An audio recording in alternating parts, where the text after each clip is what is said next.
Introduction. A young woman keeps France in suspense with her story of a make-believe attack. When a few adolescents refuse to take their headscarves off at school, social security is running a deficit. Montesquieu, Voltaire and Baudelaire dethrone Racine and Corneille's texts presented at the baccalaureate. Wage earners hold demonstrations to defend their retirement schemes. A Grande École creates an alternative entrance scheme. To reality TV, homosexual marriage and artificial insemination increase in popularity.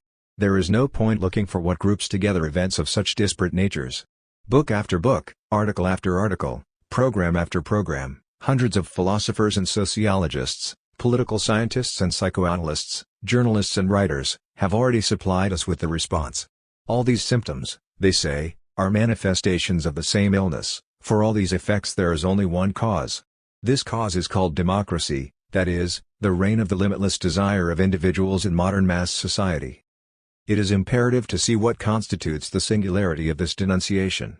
Hatred of democracy is certainly nothing new. Indeed, it is as old as democracy itself for a simple reason: the word itself is an expression of hatred. It was, in ancient Greece, originally used as an insult by those who saw in the unnamable government of the multitude the ruin of any legitimate order. It remained synonymous with abomination for everyone who thought that power fell by rights to those whose birth had predestined them to it or whose capabilities called them to it. And it still is today for those who construe revelations of divine law as the sole legitimate foundation on which to organize human communities. The violence of this hatred is certainly on the contemporary agenda. It is not, though, an objective of this book, for a simple reason: I have nothing in common with those that spread it, and so nothing to discuss with them. Alongside this hatred of democracy, history has borne witness to the forms of its critique. Critique acknowledges something's existence, but in order to confine it within limits. There have been two great historical forms of critique of democracy. There was the art of aristocratic legislators and experts who strove to make a compromise with democracy, viewed as a fact that could not be ignored. The drawing up of the United States Constitution is the classic example of this work of composing forces and of balancing institutional mechanisms intended to get the most possible out of the fact of democracy, all the while strictly containing it in order to protect two goods taken as synonymous: the government of the best, and the preservation of the order of property. The success of that critique naturally fueled the success of its contrary. The young Marx had no troubles exposing the reign of property lying at the foundation of the Republican Constitution. The Republican legislators had made no secret of it. But in so doing he was able to set a standard of thought whose resources have not yet been exhausted: the notion that the laws and institutions of formal democracy are appearances under which, and instruments by which, the power of the bourgeois class is exercised. The struggle against appearances thus became the path leading to real democracy, where liberty and equality would no longer be represented in the institutions of law and state but embodied in the very forms of concrete life and sensible experience. The new hatred of democracy that is the subject of this book does not strictly fall under either of these models, though it combines elements borrowed from both. Its spokespersons all live in countries that proclaim themselves to be not just democratic states but democracy's tout court. None of them call for a democracy that would be more real. On the contrary, they have all had too much of it. Though they don't complain about the institutions professing to embody the power of the people, nor do they propose any measures to restrain that power.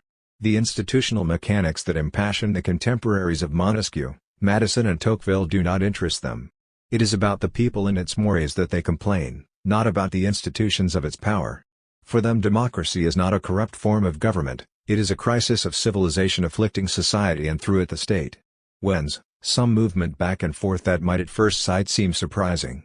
Indeed, the same critics who endlessly denounce that democratic America for having given us all the evils associated with the respect for differences, minority rights and affirmative action, that undermine French, Republican universalism, are the first to applaud when the same America undertakes to spread its democracy throughout the world with armed force. Double discourse on democracy is certainly nothing new.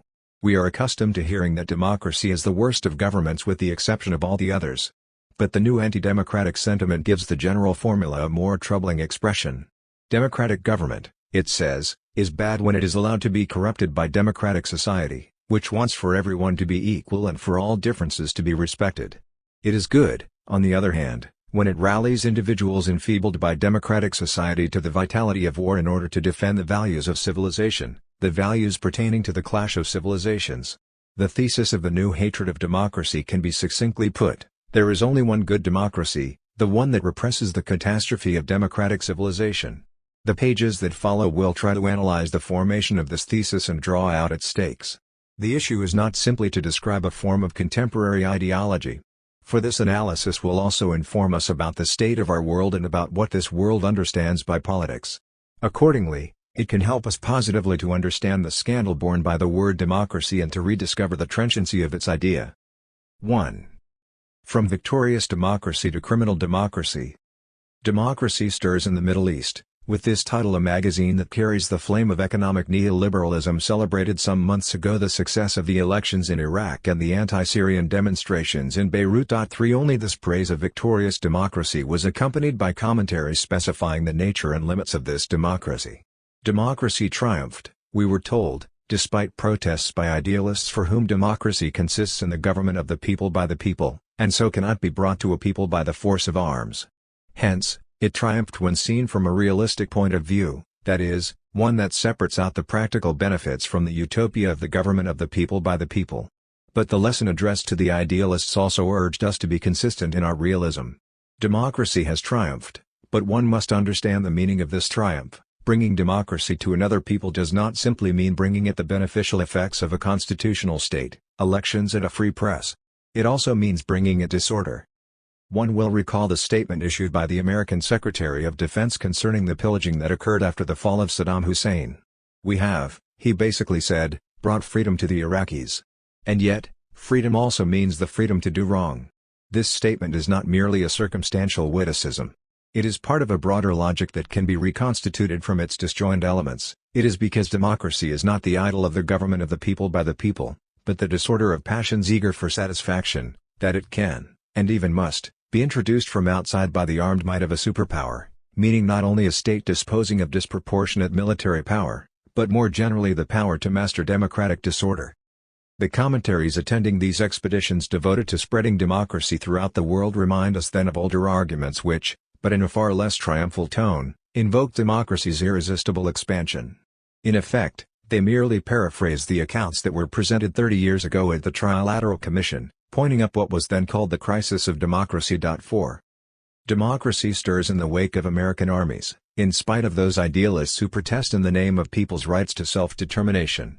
30 years ago, the aforementioned report accused the same kind of idealists, those value-oriented intellectuals who fuel a culture of opposition and an excess of democratic activity, of being as disastrous to the authority of the public interest, la chose publique, as they were to the pragmatic actions of those policy-oriented intellectuals. Democracy stirs, but disorder stirs with it. The looters in Baghdad, who took advantage of their new democratic freedoms to procure more personal belongings at the expense of common property, evoked, in their slightly primitive manner, one of the major arguments that was used 30 years ago to demonstrate the crisis of democracy. Democracy, said the report writers, signifies the irresistible growth of demands that put pressure on the governments, lead to a decline in authority, and cause individuals and groups to become refractory to the discipline and sacrifices required for the common good.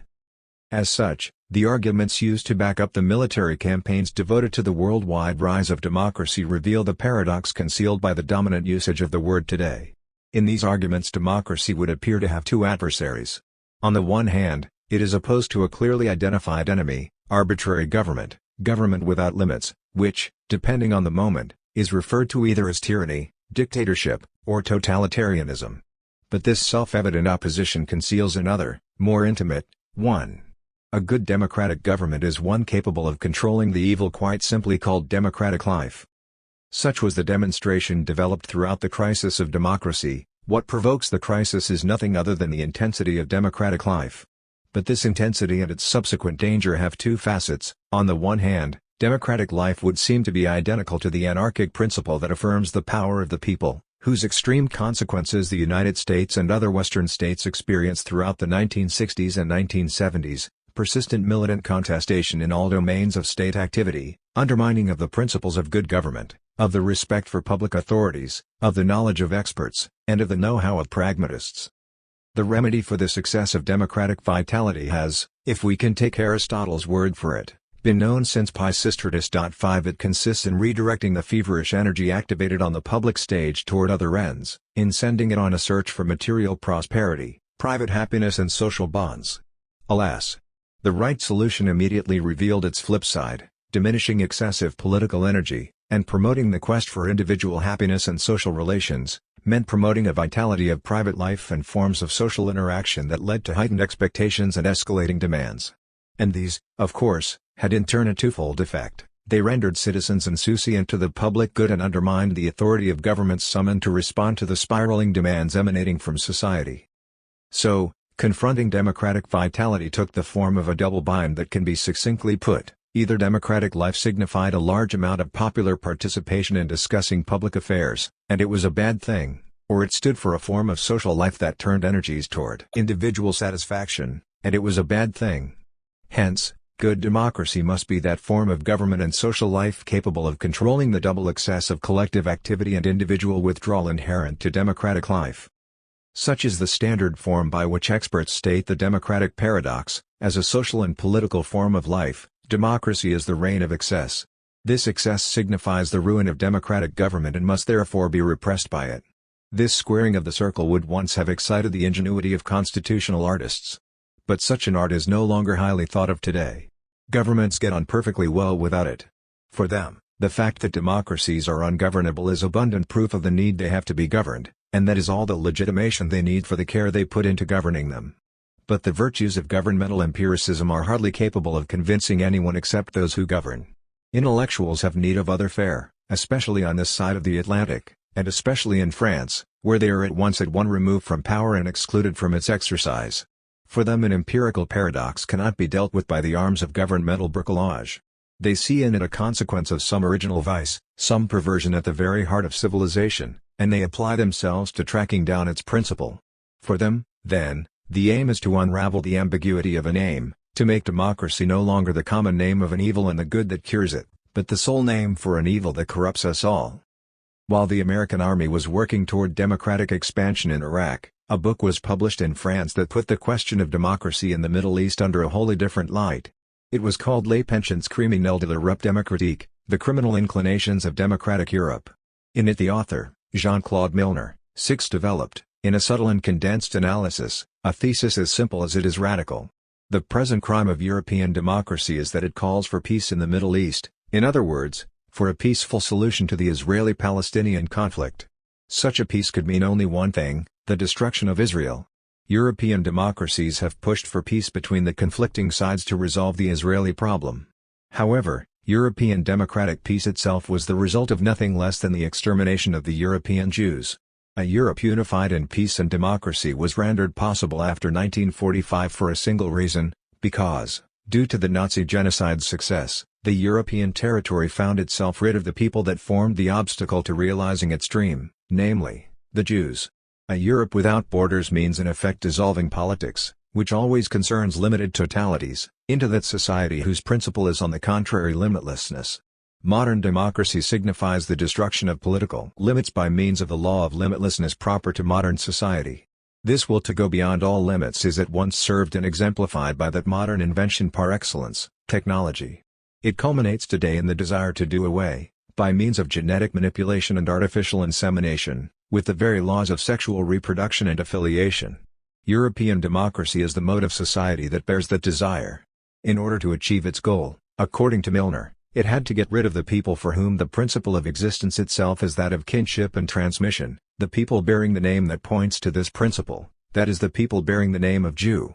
Such is precisely, he says, what the genocide brought Europe, thanks to an invention homogeneous to the principle of democratic society, the technical invention of the gas chamber. Democratic Europe, he concludes, is born in genocide, and it pursues the task in its desire to subject the Jewish state to the conditions it lays down for peace, conditions for the extermination of the Jews. There are many ways to consider this argumentation.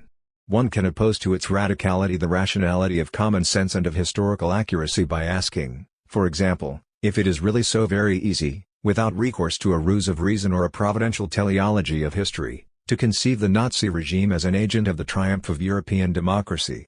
Conversely, one can analyze its internal coherence by interrogating the core of the author's thought, being a theory of the name that is articulated on the Lacanian triad of the symbolic, the imaginary and the real. 7 I shall take a third path, one that consists in probing the kernel of the argument not according to its extravagance with regard to common sense nor its conformity to the conceptual network of the author's thought, But from the point of view of the common landscape that this singular argument enables us to reconstitute, from what it allows us to perceive of the displacement that the term democracy has, in 2 decades, undergone within dominant intellectual opinion. This displacement is recapitulated in Milner's book through the conjunction of 2 theses. The first radically opposes the name of Jew to that of democracy, the second turns that opposition into a divide between 2 humanities, on the one hand, a humanity faithful to the principle of kinship, on the other, a humanity forgetful of that principle in its pursuit of the ideal of self-generation, which is just as much an ideal of self-destruction. The Jew and democracy are in radical opposition. This thesis marks the overturning that has occurred of what structured the dominant perception of democracy at the time of the Six-Day War and the Sinai War. At that time, Israel was paid tribute for being a democracy. It was held up as a society that was governed by a state assuring both individual freedom and the participation of the greatest number in public life. The Declaration of Human Rights was viewed as the charter that epitomized this delicate balancing of the collectivity and guarantees of individual freedom. The contrary of democracy at the time was referred to as totalitarianism. The dominant discourse designated states as totalitarian if, in the name of the power of the collective, they denied both individuals' rights and constitutional forms of collective expression, free elections, and the freedom of expression and association. The term totalitarianism was reserved for designating the principle of that twofold denial. A total state was a state that suppressed the duality of state and society, extending the sphere of its exercise to the totality of collective life. Nazism and communism were construed as the 2 paradigms of totalitarianism, founded on notions that claimed to transcend any separation between state and society, those of race and of class respectively. The Nazi state was considered, then, from the point of view it had itself proclaimed, that of being a state founded on race. Hence, the genocide of the Jews was regarded as the realization of the desire this state proclaimed to eliminate a race seen as degenerate and as bearing degeneracy. Milner's book proposes the exact reversal of this once dominant belief. Henceforth the virtue of Israel is that it signifies the contrary of the principle of democracy. The concept of totalitarianism is divested of any use, and the Nazi regime and its politics of any specificity.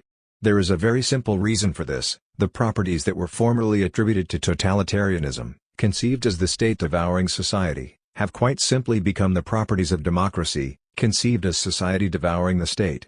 If Hitler, whose major concern was not to spread democracy, can be seen as the providential agent of that expansion, this is because what the anti-democrats of today refer to as democracy is the same thing that yesterday's zealots of liberal democracy referred to as totalitarianism, the same thing turned upside down. What was only recently denounced as the state principle of a closed totality is now denounced as the social principle of limitlessness. This principle called democracy has become the englobing principle of modernity, viewed as an historical and global totality to which the sole name of Jew stands in opposition as the principle of maintaining the human tradition. The American thinker of the crisis of democracy might still oppose, as pertinent to the clash of civilizations, Western and Christian democracy to an Islam synonymous with the despotic Orient. The French thinker of democratic crime, for his part, proposes a radicalized version of the war of civilizations, opposing democracy, Christianity and Islam, all merged together, to the sole Jewish exception. We can, then, in a first analysis, circle in on the principle of this new anti-democratic discourse. The portrait it traces of democracy comprises traits that until quite recently were attributed to totalitarianism. Drawing up this portrait, then, implies a process of disfiguration, as if the concept of totalitarianism, forged for the purpose of the Cold War, and having lost its function, can be disassembled and its traits recomposed to remake the portrait of democracy, i.e., the thing that was its alleged contrary. We can reconstruct the stages of this process of defiguration and recomposition. It began at the start of the 1980s with a first operation that called into question the 2 sides of the opposition. The terrain on which this operation was played out was that of the reconsideration of the revolutionary heritage of democracy. The role played by François Fauré's work interpreting the French Revolution, published in 1978, has often been underlined. But the double thrust of the operation he performed has scarcely been noticed. To put the terror again at the heart of the democratic revolution amounted, at the most visible level, to breaking the opposition that had structured the dominant opposition. Totalitarianism and democracy, Fauré taught us, are not really opposed. The reign of Stalinist terror was already anticipated in the reign of revolutionary terror. And further, revolutionary terror had not at all derailed the revolution, it was consubstantial with its project, it was a necessity inherent to the very essence of the democratic revolution. Deducing Stalinist terror from French revolutionary terror was not in itself a new thing. This analysis had already been integrated into the classic opposition pitting liberal parliamentary democracy against a radical egalitarian democracy that sacrificed the rights of individuals to the religion of the collective and the blind fury of the hordes. A renewed denunciation of terrorist democracy seemed, then, to entail conceiving a new basis for a pragmatic and liberal democracy finally delivered from the revolutionary fantasies of the collective body. But this simple reading omits the double thrust of the operation. For the critique of the terror has a twofold basis. The critique known as liberal, which arraigns the totalitarian rigors of equality before the wise republic of individual liberties and parliamentary representation, was from the beginning subordinated to a totally different critique, one for which the sin of the revolution was not its collectivism, but, on the contrary, its individualism. On this view, the French Revolution was terroristic not for having refused to recognize the rights of individuals, it was terroristic for having consecrated them.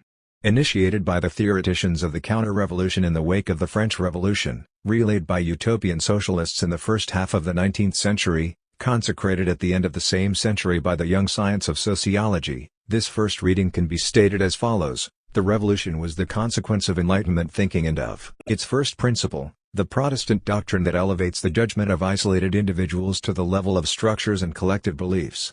Shattering the old solidarities that the monarchy, the nobility and the church had slowly woven, the Protestant Revolution dissolved the social link and atomized individuals. The terror was the rigorous consequence of this dissolution and of the will to recreate, by the artifice of institutions and laws, a link that only natural and historical solidarities can weave. It was this doctrine that was once again given the place of honor in Fourier's book. Revolutionary terror, he showed, was consubstantial with the revolution itself, since the revolutionary theater in its entirety was founded on an ignorance of the profound historical realities that rendered it possible. It ignored the fact that the true revolution, that of institutions and moral values, had already taken place in the depths of society and in the cogs of the monarchical machine. The revolution, henceforth, could no longer be anything but the illusion of starting from scratch, at a conscious level, the revolution that had already been accomplished. It could be nothing but the artifice of terror striving to give an imaginary body to a society that had come undone. As evidence, Fourier's account deferred to the theses of Claude Lefort which postulate the notion that democracy is a disembodied power. 9 But it put its trust still further in the work that furnished it with the materials of its reasoning, namely Augustin Cochin's thesis denouncing the role played by the Sociétés de Pensée in the origins of the French Revolution. 10 Augustin Cochin, Fourier emphasized, was not just a royalist partisan of Action Française, he was someone who had been nourished on Durkheimian sociological science. Indeed, he was the true legatee of the critique of individualist revolution that had been transmitted by the counter-revolution to liberal thinking and to republican sociology, and which forms the real basis of the denunciations of revolutionary totalitarianism. The liberalism displayed by the French intelligentsia since the 1980s is a doctrine with a double thrust. Behind its reverence for the Enlightenment, and for the Anglo-American tradition of liberal democracy and human rights, one can discern a very French denunciation of the individualist revolution tearing apart the social body. This double thrust of the critique of revolution enables us to understand the formation of contemporary anti-democratism. It enables us to understand the inversion in discourse on democracy consecutive to the collapse of the Soviet Empire. On the one hand, the fall of this empire was, for a somewhat brief time, welcomed as the victory of democracy over totalitarianism, as the victory of individual liberty over state oppression, symbolized by those human rights that the Soviet dissidents and the Polish workers had been appealing to. These formal rights were themselves the principal target of Marxist critique, so the collapse of the very regime built on the claim to be advancing real democracy seemed to signal their revenge. But behind the obligatory salute to victorious human rights and a rediscovered democracy, the exact opposite happened. As soon as the concept of totalitarianism was no longer of use, the opposition between the good democracy of human rights and individual liberties, and the bad collectivist and egalitarian democracy, also fell into disuse. The critique of human rights immediately reasserted itself. Some construed it in the manner of Hannah Arendt: human rights are an illusion because they are the rights of that bare humanity that is without rights. Such rights are the illusory rights of a humanity that has been chased away from its homes and country, and away from citizenship altogether, by tyrannical regimes. It is well known that this account has made something of a comeback in recent times. On the one hand, it has opportunely come back to lend support to those liberating, humanitarian campaigns of states which, on behalf of militarist and militant democracy, assume the responsibility of defending the rights of those without rights. On the other hand, it has inspired Giorgio Agamben's account according to which the state of exception is the real content of our democracy. 11 But the critique could also be construed in the manner of a certain Marxism that both the Soviet Empire's fall, and the weakening of movements of emancipation in the West, once more made available for all intents and purposes, human rights are the rights of egotistical individuals of bourgeois society. The crucial thing is knowing just who these individuals are. For Marx they were the possessors of the means of production, i.e., the dominant class of which the state of human rights was the instrument. Contemporary wisdom views things differently. In fact, a series of tiny shifts is all that it is required to give egotistical individuals a completely different face. For a start, let's replace egotistical individuals with greedy consumers, something which will hardly be denied. Then, let's suppose that the greedy consumers are a socio-historical species called democratic man. Lastly, let's not forget that democracy is the regime of equality, and we can conclude, the egotistical individuals are none other than those democratic men and women, and the generalization of commodity relations, of which the rights of man are emblematic, is basically nothing other than the realization of the feverish demand for equality that gets democratic individuals fired up and ruins the search for the common good embodied in the state. Let's listen, for example, to the music of these sentences describing the sad state into which we have fallen thanks to what the author calls providential democracy. The relationship between physician and patient, lawyer and client, priest and parishioner, professor and student, and social worker and assisted citizen increasingly conforms to the model of contractual relationships between equal individuals, or equal parties, that is, to a fundamentally egalitarian relationship model that is established between a provider of services and his client. Homo democraticus becomes impatient whenever faced with competence, including that of a physician or lawyer. Competence calls into question his own sovereignty. Relationships that he maintains with others lose their political or metaphysical horizons. All professional practices tend to become trivialized in this sense. Doctors are gradually becoming salaried employees of the social security system. Priests are becoming social workers and providers of sacraments. This is because the sacred dimension, made up of religious belief, situations of life and death, humanist or political values, is diminishing. The professions that gave an even indirect or modest shape to collective values, and thereby instituted them, are affected by the erosion of collective transcendence, be it religious or political. 12. This long-winded moan purports to be describing the state of a world that democratic man has fashioned in his various guises, an impassive consumer of medication or sacraments, a trade unionist wanting ever more from the welfare state, a representative of ethnic minorities demanding recognition of their identity, a feminist campaigning for quotas, a student treating school as a supermarket where the client is king. But obviously the music of these sentences that claim to be describing the state of the everyday world in our times of hypermarkets and reality TV is an echo from way back. This description of our everyday life in the year 2002 was already written down telquel 150 years ago in the pages of the Communist Manifesto. The bourgeoisie has drowned the most heavenly ecstasies of religious fervor, of chivalrous enthusiasm, of Philistine sentimentalism, in the icy water of egotistical calculation. It has resolved personal worth into exchange value, and in place of the numberless indefeasible chartered freedoms, has set up that single unconscionable freedom, free trade. The bourgeoisie has stripped of its halo every occupation hitherto honored and looked up to with reverent awe. It has converted the physician, the lawyer, the priest, the poet, the man of science into its paid wage laborers. The description of phenomena is the same. What contemporary sociology has contributed of its own accord is not new facts, but a new interpretation.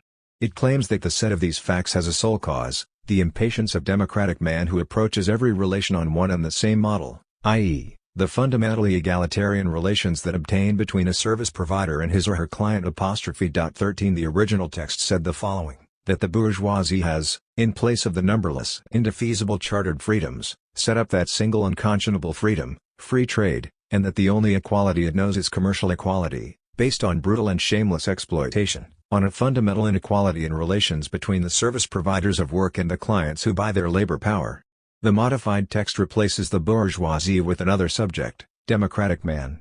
From this point it then becomes possible to transform the reign of exploitation into the reign of equality, and, without further ceremony, to make democratic equality identical to the equal exchange of market services. Marx's text, revised and corrected, says in a word, the equality of human rights expresses the equality of the relations of exploitation, which is tantamount to accomplishing the ideals of which democratic man dreams. The equation democracy equals limitlessness equals society, on which the denunciation of the crimes of democracy is based, presupposes, then, a threefold operation. It is imperative, first, to reduce democracy to a form of society, second, to make this form of society identical to the reign of the egalitarian individual by grouping under the latter all sorts of disparate properties, everything from mass consumption to the claims of special minority rights, not to forget union battles, and finally, to charge mass individualist society, henceforth identical to democracy, with pursuing the limitless growth that is inherent to the logic of the capitalist economy.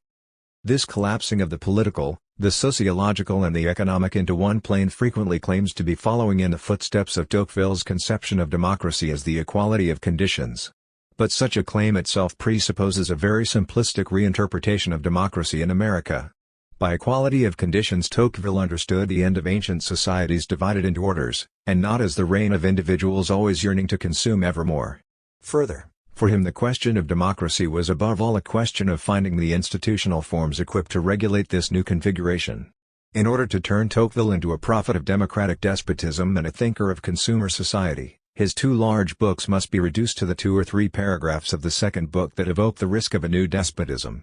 Also, one must forget that what Tocqueville dreaded was the possibility that a master figure, with a centralized state at his disposal, might thereby attain absolute power over the politicized masses, not the tyranny of democratic opinion that one hears them go on and on about today. The reduction of his account of democracy to a critique of consumer society might have forged a path through some privileged interpretative relays. 14 Above all, however, it is the result of a larger process of effacing the political figure of democracy that has been brought about by means of a well-regulated exchange between sociological description and philosophical judgment. The stages of this process can be quite easily identified. On the one hand, the 1980s in France witnessed the development of a certain sociological literature, often written, as it so happens, by philosophers, saluting the alliance that had been formed between new forms of consumerism and individual behavior, between democratic society and its state. All of Gilles Lipovetsky's books and articles capture the supposition quite well. It was a time when pessimistic accounts were arriving from across the Atlantic and beginning to spread throughout France, those of the authors of the Trilateral Commission report, and those of sociologists such as Christopher Lasch and Daniel Bell. The latter called into question the separation between the spheres of the economy, politics and culture. With the development of mass consumption, these spheres were to have become dominated by one supreme value, self-realization. Such hedonism meant breaking with the puritanical traditions that had lent support to both the taking off of capitalist industry and to achieving political equality.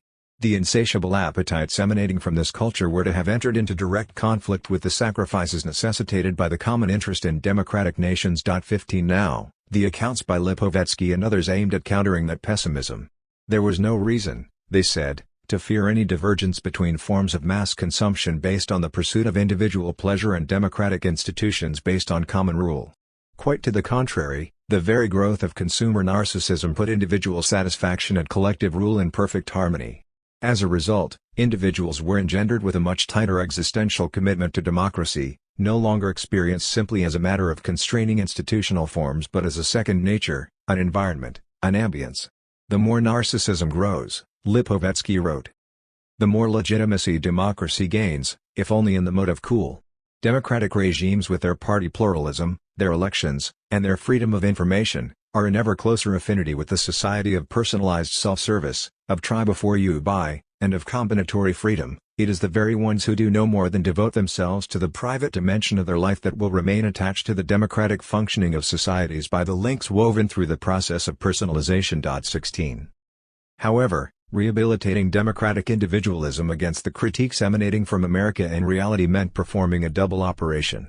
On the one hand, it meant burying an earlier critique of consumer society, namely that undertaken in the 1960s and 1970s when pessimistic and critical accounts of the era of opulence by the likes of J.K. Galbraith or David Riesman were radicalized by Jean Baudrillard in a Marxist mode. The latter denounced the illusions of a personalization entirely subjugated to market imperatives, and it saw in the promises of consumerism the false equality that masked absence of democracy and the non-existence of equality. 17 The new sociology of narcissistic consumerism eliminated this opposition of represented equality to absent equality. It pointed up the process of personalization that Baudrillard had argued was a lure. In transforming the alienated consumer of the day before into a Narcissus who uninhibitedly plays with the objects and the symbols of the market universe, it favorably identified democracy and consumerism. As a result, it complacently offered up this rehabilitated democracy to a more radical critique. To refute the discordance between mass individualism and democratic government meant demonstrating a much more profound evil. It meant positively establishing that democracy was nothing but the reign of the narcissistic consumer varying his or her electoral choices and his or her intimate pleasures alike.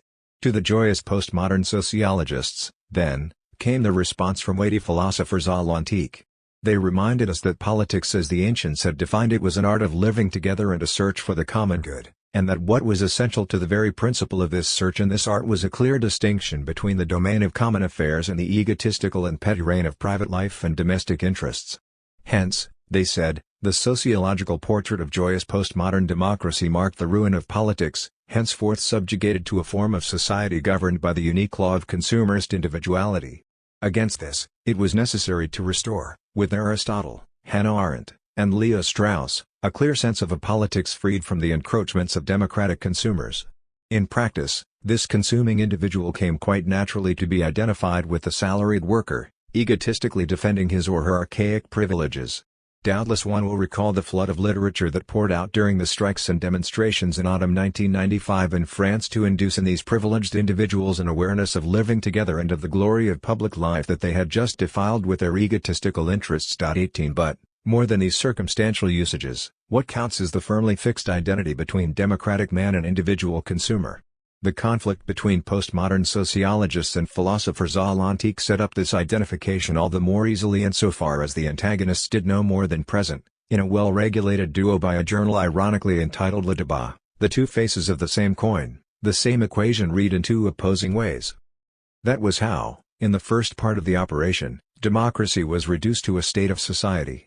Now we come to the second part of the operation, that is, the one that turns democracy thus defined not simply into a social state that unduly infringes upon the political sphere but into an anthropological catastrophe, a self-destruction of humanity. This further step passed through another well-regulated interplay between philosophy and sociology, one which was less peaceful in its unfolding but yielded the same result. The stage on which this interplay took place was the quarrel over education, l'école. The initial context of the quarrel had to do with educational underachievement, that is to say, the failure of educational institutions to give children from the more modest classes equal chances to the others. So, the quarrel was ultimately over how equality at school or as achieved through the school ought to be understood. The so-called sociological thesis endorsed the works of Bourdieu and Passeron, highlighting the social inequalities that were hidden in apparently neutral forms of the social transmission of knowledge. It proposed that the school be rendered more egalitarian by removing it from the fortress where it had taken up a position sheltered from society, by changing the forms of educational society, and by adapting the educational content to those students most deprived of cultural background. The so-called Republican thesis took exactly the opposite tack. Bringing school closer to society meant making it more homogeneous to social inequality. So that school could work to achieve equality only to the extent that, within the sheltering walls that separate it from the rest of society, it could devote itself to its proper task, to supply everyone equally, irrespective of origins or social destination, with the universality of knowledge, using for its egalitarian aims the necessarily inegalitarian form of relation obtaining between the one who knows and the one who learns. It was imperative, then, to reaffirm the vocation of school that had been historically embodied in the Republican school of Jules Ferry. 19. The debate therefore seemed to bear on the forms of inequality and the means for achieving equality. The terms of the debate were nonetheless very ambiguous. That the standard-bearing book for this tendency was De l'École by Jean-Claude Milner attests to this ambiguity. For what Milner's book said was something quite different to what was allegedly seen in it at the time. It was very little concerned with putting the universal at the service of equality. It was far more concerned with the relations between knowledges, liberties and elites. And, to a far greater extent than Jules Ferry, it followed in Renan's footsteps and his vision of elite experts guaranteeing freedoms in a country threatened by the despotism intrinsic to Catholicism. 20 This opposition between two doctrines, Republican and sociological, was in fact an opposition between one sociology and another.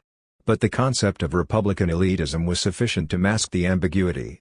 The hard kernel of the thesis was concealed under a simple distinction between Republican universality and social inequalities and particularities. The debate appeared to be about what public authorities could and should do with the means at their disposal to remedy social inequality. Nonetheless, not long afterwards the perspective was put back on course and the landscape modified. In the stream of allegations about the inexorable rise of people lacking in values owing to the torrent of supermarket values, the root of evil would eventually be identified. It was, to be sure, democratic individualism. The enemy that the Republican school confronted, then, was no longer the unequal society from which it sought to rescue pupils, it was the pupil him or herself, who had become the representative par excellence of democratic humanity, the immature being, the young consumer drunk with equality, and whose charter is the rights of man. School, it would soon be said, was badly afflicted by one, and only one, evil, which was embodied in the very beings that had to be taught, equality. And what was undermined along with the authority of the professor was not the universality of knowledges but inequality itself, understood as the manifestation of a transcendence. No longer having any place for transcendence of any kind, the individual becomes elevated into an absolute value, and if there is anything sacred left it is again the glorification of the individual, by dint of democracy and human rights, so that is how the professor's authority has been undermined. With the advance of equality, the teacher has become nothing but an ordinary worker faced with service, users, and finds himself compelled to discuss things equal to equal with his students, who themselves end up being put in the position of judging their schoolmaster. 21. The Republican schoolmaster, conveyor of the universal knowledge that renders virgin souls equal, simply becomes, then, the representative of an adult humanity in the process of disappearing at the hands of a generalized reign of immaturity. The schoolmaster becomes the last witness of civilization, vainly opposing the subtleties and complexities of his thought to the impenetrable wall of a world doomed to the monstrous reign of adolescence. He becomes the disillusioned spectator of the great catastrophe of civilization, the synonyms of which are consumerism, equality, democracy and immaturity. Before him stands the adolescent punk who, against Kant and Plato, demands the right to his or her own opinion, that is, the representative of the inexorable spiral of democracy drunk with consumption, attesting to the end of culture, if not the becoming culture of everything, to the hypermarket of lifestyles and turning the world into a Club Med, and to the plunging of all of existence into the sphere of consumption. 22 It is pointless to enter into the details of the endless literature which for some time has, week in week out, warned us about the new manifestations of package deal democracy and of the poison of fraternity. 23 The howlers of schoolchildren averring the devastating effects of the equality of users, the demonstrations of young, illiterate ultra-globalists drunk with springtime generosity. 24 Reality TV programs offering alarming testimony to the sort of totalitarianism Hitler would not have dreamt of. 25 And a young woman who completely fabricates a racist attack because of a cult of victims that is itself inseparable from the development of democratic individualism. 26 These incessant denunciations of the democratic ruining of all thought and all culture do not only have the advantage of proving a contrario the inestimable heights of the thought, and the unfathomable depth of the culture, of those who loudly announce them, something it would often be much more difficult to do directly. More profoundly, such denunciations permit all these phenomena to be placed on one and the same plane and being related to one and the same cause. The fatal democratic equivalence of everything is indeed first and foremost the product of a method that has only one explanation for every phenomenon, whether it be a social movement, a religious or ethnic conflict, changing trends, or advertising or other campaigns. This is how the young girl who, in the name of her father's religion, refuses to remove her headscarf at school, the schoolchild who opposes the rationality of the Quran to that of science, and the schoolchild who physically attacks teachers or Jewish students, will all find their attitudes attributed to the reign of the democratic individual, unaffiliated and altogether cut off from transcendence. And the figure of the democratic consumer drunk on equality will, according to the mood and the needs of the cause, be identified with the wage earner, with the unemployed occupying the unemployment office, or with the illegal immigrant detained in airport detention centers. There is no need to be surprised if the representatives of this consuming passion that excite the greatest fury in our ideologues are generally those whose capacity to consume is the most limited. Indeed, the denunciation of democratic individualism works, at little cost, to make coincide two theses, the classic thesis of property owners, the poor always want more, and the thesis of refined elites, there are too many individuals, too many people claiming the privileges of individuality. This is how the dominant intellectual discourse meets up with those censitaire 27 and knowing elites of the 19th century. Individuality is a good thing for the elites, it becomes a disaster for civilization if everybody has access to it. Such is the way politics in its entirety is accounted for by an anthropology that knows but one opposition, that between an adult humanity faithful to tradition, which it institutes as such, and a childish humanity whose dream of engendering itself anew leads to self-destruction. It is this change of register that is recorded with a greater conceptual elegance by Les Pensions criminels de l'Europe démocratique. The theme of limitless society sums up most succinctly the abundant literature that rolls into a single figure called democratic man, the hypermarket consumer, the adolescent who refuses to take off her headscarf, and the homosexual couple who want to have children. Above all, it sums up the double metamorphosis by which democracy has come to be attributed with engendering both the form of social homogeneity recently accounted for by totalitarianism and the self-generating growth inherent to the logic of capital. 28 In such a way, this theme marks the ultimate achievement of the French rereading of the democratic double bind. The theory of the double bind opposed good democratic government to the double excess of political democratic life and mass individualism. The French rereading suppresses the tension of these contraries. Democratic life becomes the apolitical life of the indifferent consumer of commodities, minority rights, the culture industry, and children produced in laboratories. It comes to be identified purely and simply with modern society, which in the same blow is transformed into a homogeneous anthropological configuration. It is obviously not irrelevant if today's most radical denouncer of democratic crime was only 20 years ago the flag-bearer for a secular and republican school. Because it is precisely in relation to the question of education that the meaning of some key words, republic, democracy, equality, society, has radically changed. The question yesterday was about the equality peculiar to the republican school and its relation to social inequality. The question today is only about the process of transmitting knowledge that has to be saved from the self-destructive tendency being born in democratic society. The issue yesterday concerned transmitting the universality of knowledge and its egalitarian power. What it comes down to transmitting today, and what the name Jew typifies for Milner, is simply the principle of birth, the principle of sexual division and of kinship. Fathers of families who commit their children to studying the Pharisees can then take the role of the republican instructor that wrests children from the familial reproduction of the social order. And good government, as opposed to democratic corruption, no longer need hold on to, by equivocation, the name of democracy. It used to be known by the name republic. But republic is not originally the name of the government of law, of the people, and of its representatives. Since Plato, republic is the name of the government that assures the reproduction of the human herd by protecting it from its bulging appetite for individual goods and collective power. Which is why it can take on another name, a name which traverses, furtively but decisively, this demonstration of democratic crime. Good government today rediscovers the name that it had before it had to make way for the name of democracy. That name is pastoral government. Democratic crime has its origin, then, in the primitive scene that consists in forgetting the pastor. 29. Not long beforehand this had been made explicit in a book entitled Le Meurtre du Pasteur, The Murder of the Shepherd. 30. This book has one undeniable merit, in illustrating the logic of unities and totalities employed by the author of Les Pensions criminels de l'Europe démocratique. It also gives a concrete figure to the transcendence so bizarrely invoked by the new champions of the secular and republican school. The distress of democratic individuals, it says, is that of people who have lost the standard by which the one can be harmonized with the multiple and everyone can unite in a whole. This standard cannot be based on any human convention but only in the care of the divine pastor, who looks after both the whole flock and each member of it. This standard manifests itself in a power that democratic speech will forever lack, the power of the voice, the shock which all Hebrews felt on that night of fire, whilst the human shepherd, Moses, was given the exclusive responsibility of listening to and of explaining the word, according to whose teachings he was to organize his people. Henceforth everything can be simply explained by the evils specific to democratic man and by the basic division of humanity into a humanity that is faithful, and one that is not, to the law of kinship. An attack on the law of kinship is above all an attack on the sheep's bond to its father and divine shepherd.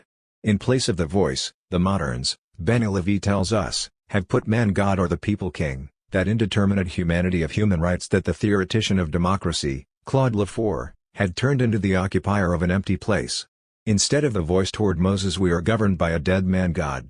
Though it is only capable of governing by making itself into the guarantor of petty pleasures, capitalizing on our great distress as orphans condemned to wander in the empire of the void, meaning equally the reign of democracy, of the individual, or of, 2. Politics, or the lost shepherd. We are led to understand, then, that the evil lies further in the past. The democratic crime against the order of kinship is above all political crime, that is to say, simply an organization of the human community without any relation to a God the Father. Under the name democracy, What is being implicated and denounced is politics itself. Now, politics was not born with modern unbelief. Before the moderns cut off the heads of kings so they could fill up their shopping trolleys at leisure, there were the ancients, and first of all those Greeks, who severed links with the divine shepherd and set down, under the double name of philosophy and politics, the public record of this farewell.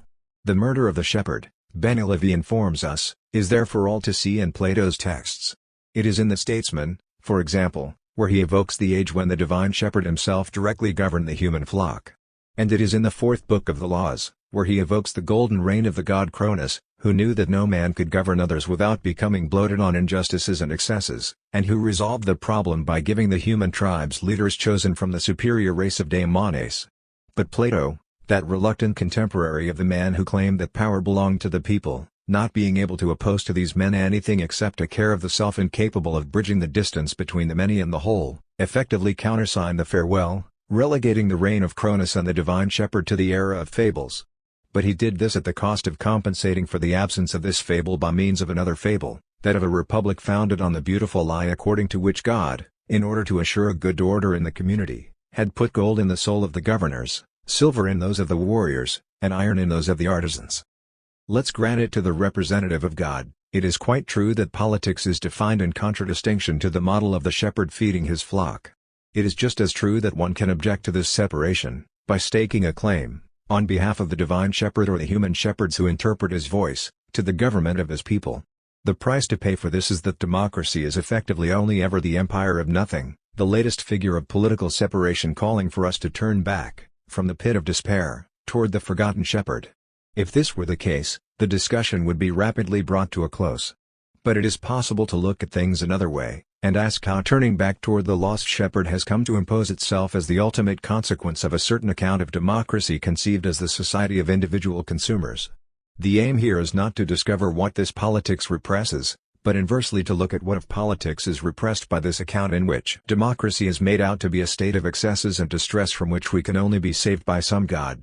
So, let's look at the Platonic text from another angle, not from the viewpoint of bidding farewell to the shepherd announced by Plato in the Statesman, but on the contrary from the point of view of the nostalgic holding on to the shepherd, of the latter's obstinate presence at the core of the republic, where he serves as the reference point by which an opposition between good government and democratic government is established.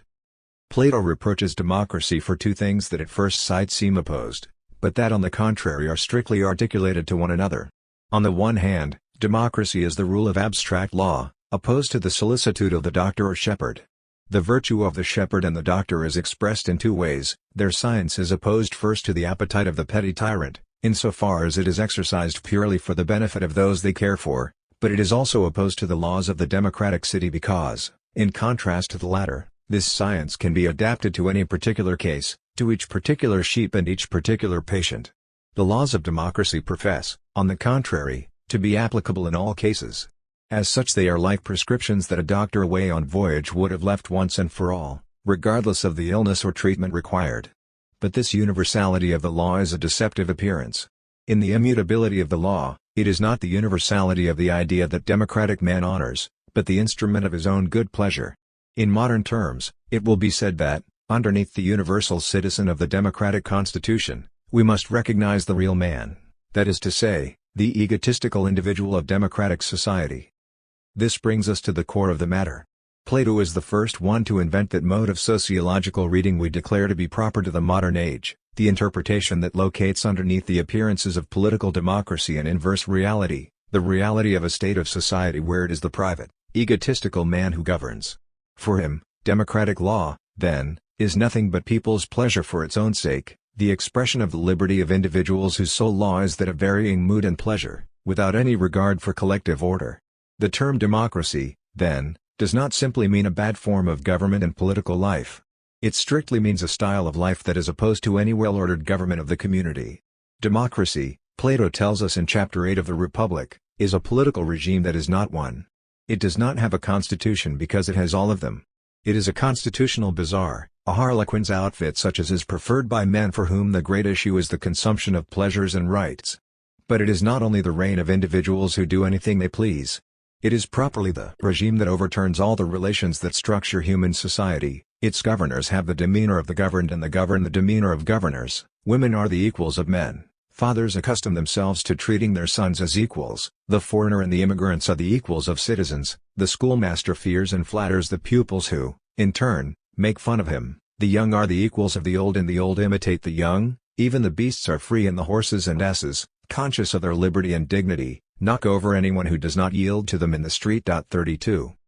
Nothing is missing, as you can see, from the census of evils that, at the dawn of the third millennium, the triumph of democratic equality has brought us, reign of the bazaar and its colorful goods, equality between the schoolmaster and the pupil, the resignation of authority, the cult of the young, of children, and of animals.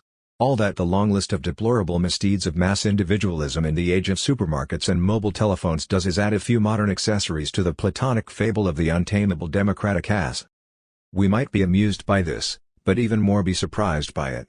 Are we not continually reminded that we live in the age of technology, of modern states, of sprawling cities and of the global market, an age which no longer has anything to do with those small Greek towns which were once the sites of invention of democracy? The conclusion we are invited to draw from this is that democracy is a political form belonging to another age and unsuitable for ours, at least not without serious modifications and, in particular, not without considerably recanting on the utopia of the power of the people. But if democracy is a thing of the past, then how are we to make sense of the fact that the description of the democratic village elaborated 2,500 years ago by an enemy of democracy can be taken as the exact portrait of democratic man at a time of mass consumption and global networks? Greek democracy, so we are told, was appropriate to a form of society that no longer has anything to do with ours. But immediately after this has been posited we are shown that the society to which it was appropriate has exactly the same characteristics as ours. How are we to make sense of this paradoxical relation between a radical difference and a perfect similitude? By way of explanation, I will offer the following hypothesis: the still applicable portrait of democratic man is the product of an operation, at once inaugural and indefinitely renewed, that aims to ward off an impropriety pertaining to the very principle of politics.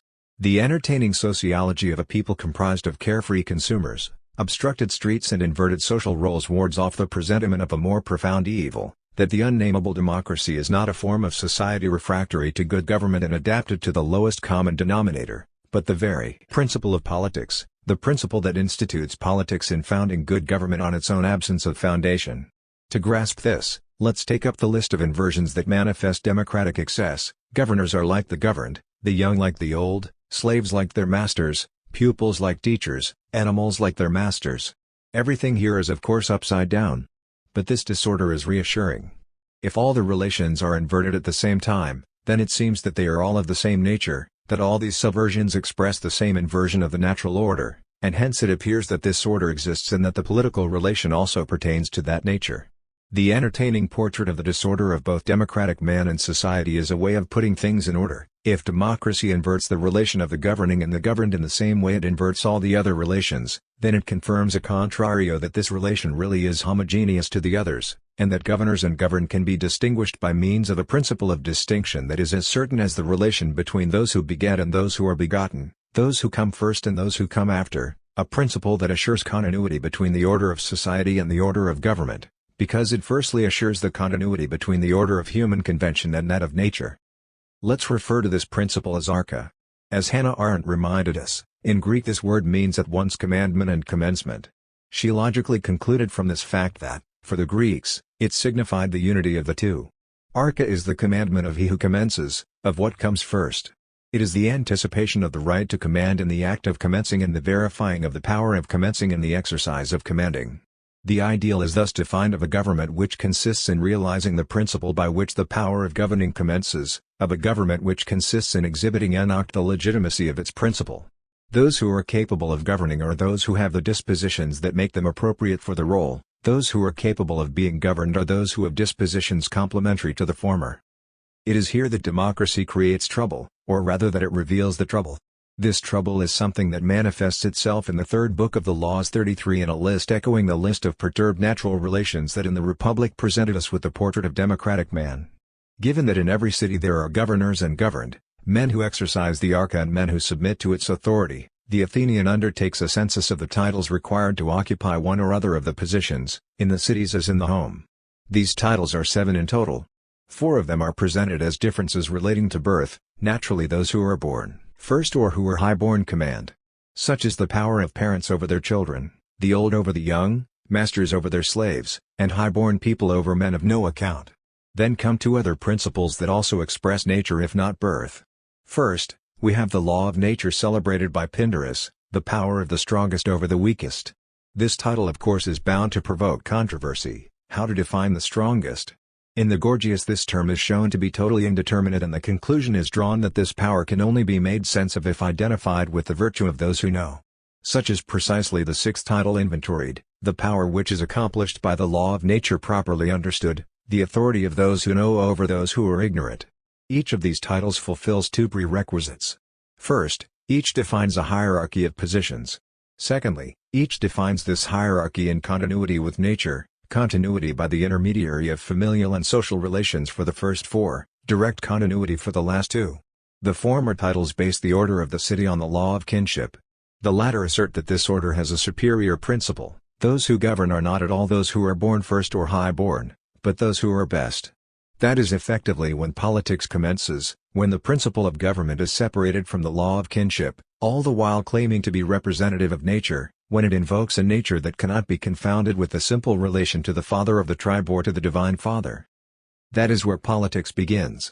But that is also where, as it attempts to separate out the excellence specific to it from the sole right of birth, it encounters a strange object, a seventh title to occupy the superior and inferior positions, a title that is not a title, and that, the Athenian tells us, is nevertheless considered to be the most just, the title of that authority that has the favor of heaven and fortune, the choice of the god of chance, the drawing of lots, i.e., the democratic procedure by which a people of equals decides the distribution of places. Therein lies the scandal for well-to-do people unable to accept that their birth, their age, or their science has to bow before the law of chance. Scandal too for those men of God who would have us all be Democrats on the condition that we avow having had to kill a father or a shepherd for it, and hence that we are infinitely guilty, are in an expiable debt to this father. And yet the seventh title shows us that breaking with the power of kinship does not require any sacrifice or sacrilege. All it requires is a throw of the dice. The scandal is simply the following: among the titles for governing there is one that breaks the chain, a title that refutes itself. The seventh title is the absence of title. Such is the most profound trouble signified by the word democracy. It's not a question here of a great howling animal, a proud ass, or an individual pursuing pleasure for his or her own sake. Rather is it clearly apparent that these images are ways of concealing the heart of the problem. Democracy is not the whim of children, slaves, or animals. It is the whim of a god, that of chance, which is of such a nature that it is ruined as a principle of legitimacy. Democratic excess does not have anything to do with a supposed consumptive madness. It is simply the dissolving of any standard by which nature could give its law to communitarian artifice via the relations of authority that structure the social body. The scandal lies in the disjoining of entitlements to govern from any analogy to those that order social relations, from any analogy between human convention and the order of nature. It is the scandal of a superiority based on no other title than the very absence of superiority. Democracy first of all means this: anarchic government, one based on nothing other than the absence of every title to govern. But there are many ways of dealing with this paradox. One can simply exclude the democratic title because it is in contradiction with every title to govern. One can also refuse to accept that chance is the principle of democracy, thereby disjoining democracy and the drawing of lots. That is how our moderns have done it, experts, as we saw, at alternately playing on the supposed difference or the similitude of the times. The drawing of lots, so they say, was fitting for ancient times in those small towns with little economic development. How could our modern societies, made of so many delicately interlocking cogs, be governed by individuals chosen by drawing lots, individuals who know nothing of the science of such fragile equilibria? We have found more fitting principles and means for democracy, representation of the sovereign people by elected members, and a symbiosis between the elite, elected representatives of the people, and the elites educated in our schools about the mechanisms by which our societies function. But differences in time and scale are not the heart of the matter. 34 If the drawing of lots appears to our democracies to be contrary to every serious principle for selecting governors, this is because we have at once forgotten what democracy meant and what type of nature it aimed at countering. If, conversely, the question of the part to assign to the drawing of lots remained active in reflections on democratic and republican institutions from the time of Plato to that of Montesquieu, if aristocratic republicans and thinkers little concerned with equality accepted it, That is because the drawing of lots was the remedy to an evil at once much more serious and much more probable than a government full of incompetence, government comprised of a certain competence, that of individuals skilled at taking power through cunning. The drawing of lots has since been the object of a formidable work of forgetting. 35 We habitually oppose the justice of representation and the competence of governors to arbitrary justice and the mortal risks of incompetence. But the drawing of lots has never favored the incompetent over the competent. If it has become unthinkable for us today, this is because we are used to regarding as wholly natural an idea that certainly was neither natural for Plato, nor any more natural for French and American constitutionalists 2 centuries ago, that the first title that calls forward those who merit occupying power is the fact of desiring to exercise it. Plato knew, though, that chance cannot be so easily pushed aside. Of course, he puts all the desirable irony into recollecting the principle regarded in Athens as that favored by heaven and fortune and as supremely just. But he retains in this list this title that is not one. And it is not simply because the Athenian is drawing up an inventory that he cannot exclude from the investigation the principle that regulates the organization of his city. There are 2 more profound reasons for his doing this. The first is that the democratic procedure of drawing lots is compatible with the principle of the power of experts on one point, which is essential: good government is the government of those who do not desire to govern. If there is one category to exclude from the list of those who are capable for governing, it is in any case those who set their sights on obtaining power. Besides, we know from the Gorgias that, in the eyes of the latter, the philosopher has all the vices he attributes to the democrats. The philosopher, too, embodies the inversion of all natural relations of authority. He is the old man who plays at being a child and teaches the young to despise their fathers and educators, the man who breaks with every tradition that people of substance in the city, and who are for this reason called upon to govern it, pass down from generation to generation. The philosopher king has at least this point in common with the people king: some divine chance must make him king without him having desired it. There is no just government without chance playing a role, that is, without a part for that which contradict any identification of the exercise of government with the exercise of a power both desired and conquered. Such is the paradoxical principle involved whenever the principle of government is disjoined from natural and social differences, in other words, whenever there is politics. And such is the stake of the Platonic discussion about the government of the strongest. How to think politics if it can be neither an extension of differences, that is, of natural and social inequalities, nor a place to be seized by professionals with cunning? But if the philosopher is to pose the question, the condition of his posing it is that democracy must have already, without having had to kill any king or shepherd, proposed the most logical and the most intolerable of responses. The condition under which a government is political is that it is founded on the absence of any title to govern. This is the second reason why Plato cannot eliminate the drawing of lots from his list. The title that is not one produces a retroactive effect on the others, a doubt concerning the legitimacy they lay claim to. There are, to be sure, real entitlements to govern to the extent that they define a natural hierarchy between governors and governed. But exactly what kind of government they found remains to be seen. That the highborn distinguish themselves from the lowborn is something some people wish would be acknowledged so they can call their government an aristocracy. But Plato knew perfectly well what Aristotle would state in his Politics, that those called the best in the life of cities are basically the richest, and that an aristocracy is never anything but an oligarchy, that is, government by wealth. Politics effectively begins whenever the power of birth is undermined, whenever the power of the highborn who lay claim to some founding god of the tribe is declared for what it is, the power of property owners. And this is well highlighted by the reform Cleisthenes made in instituting Athenian democracy. Cleisthenes recomposed Athens' tribes by artificially combining, via counter-natural procedure, demes, that is, territorial circumscriptions, that were geographically separated. In so doing, he destroyed the indistinct power of the aristocrat proprietor inheritors of the god of place. It is very precisely this dissociation that the word democracy means. The criticism about democracy's criminal tendencies is therefore correct on one point: democracy signifies a rupture with the order of kinship. Only this critique forgets that it is exactly this rupture that realizes, in the most literal manner, exactly what this critique calls for: a structural heterotopy between the principle of government and the principle of society. 36 Democracy is not a modern limitlessness which allegedly destroys the heterotopy necessary to politics. It is on the contrary the founding power of this heterotopy, the primary limitation of the power of forms of authority that govern the social body. 4. Supposing that the titles to govern cannot be contested, the problem is to know what government of the community can be deduced from them.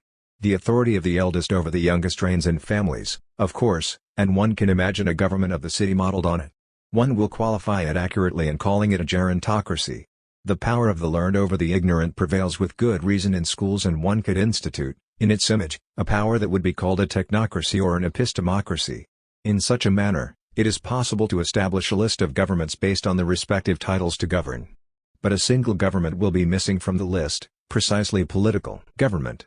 If politics means anything, it means something that is added to all these governments of paternity, age, wealth, force and science, which prevail in families, tribes, workshops and schools, and put themselves forward as models for the construction of larger and more complex human communities.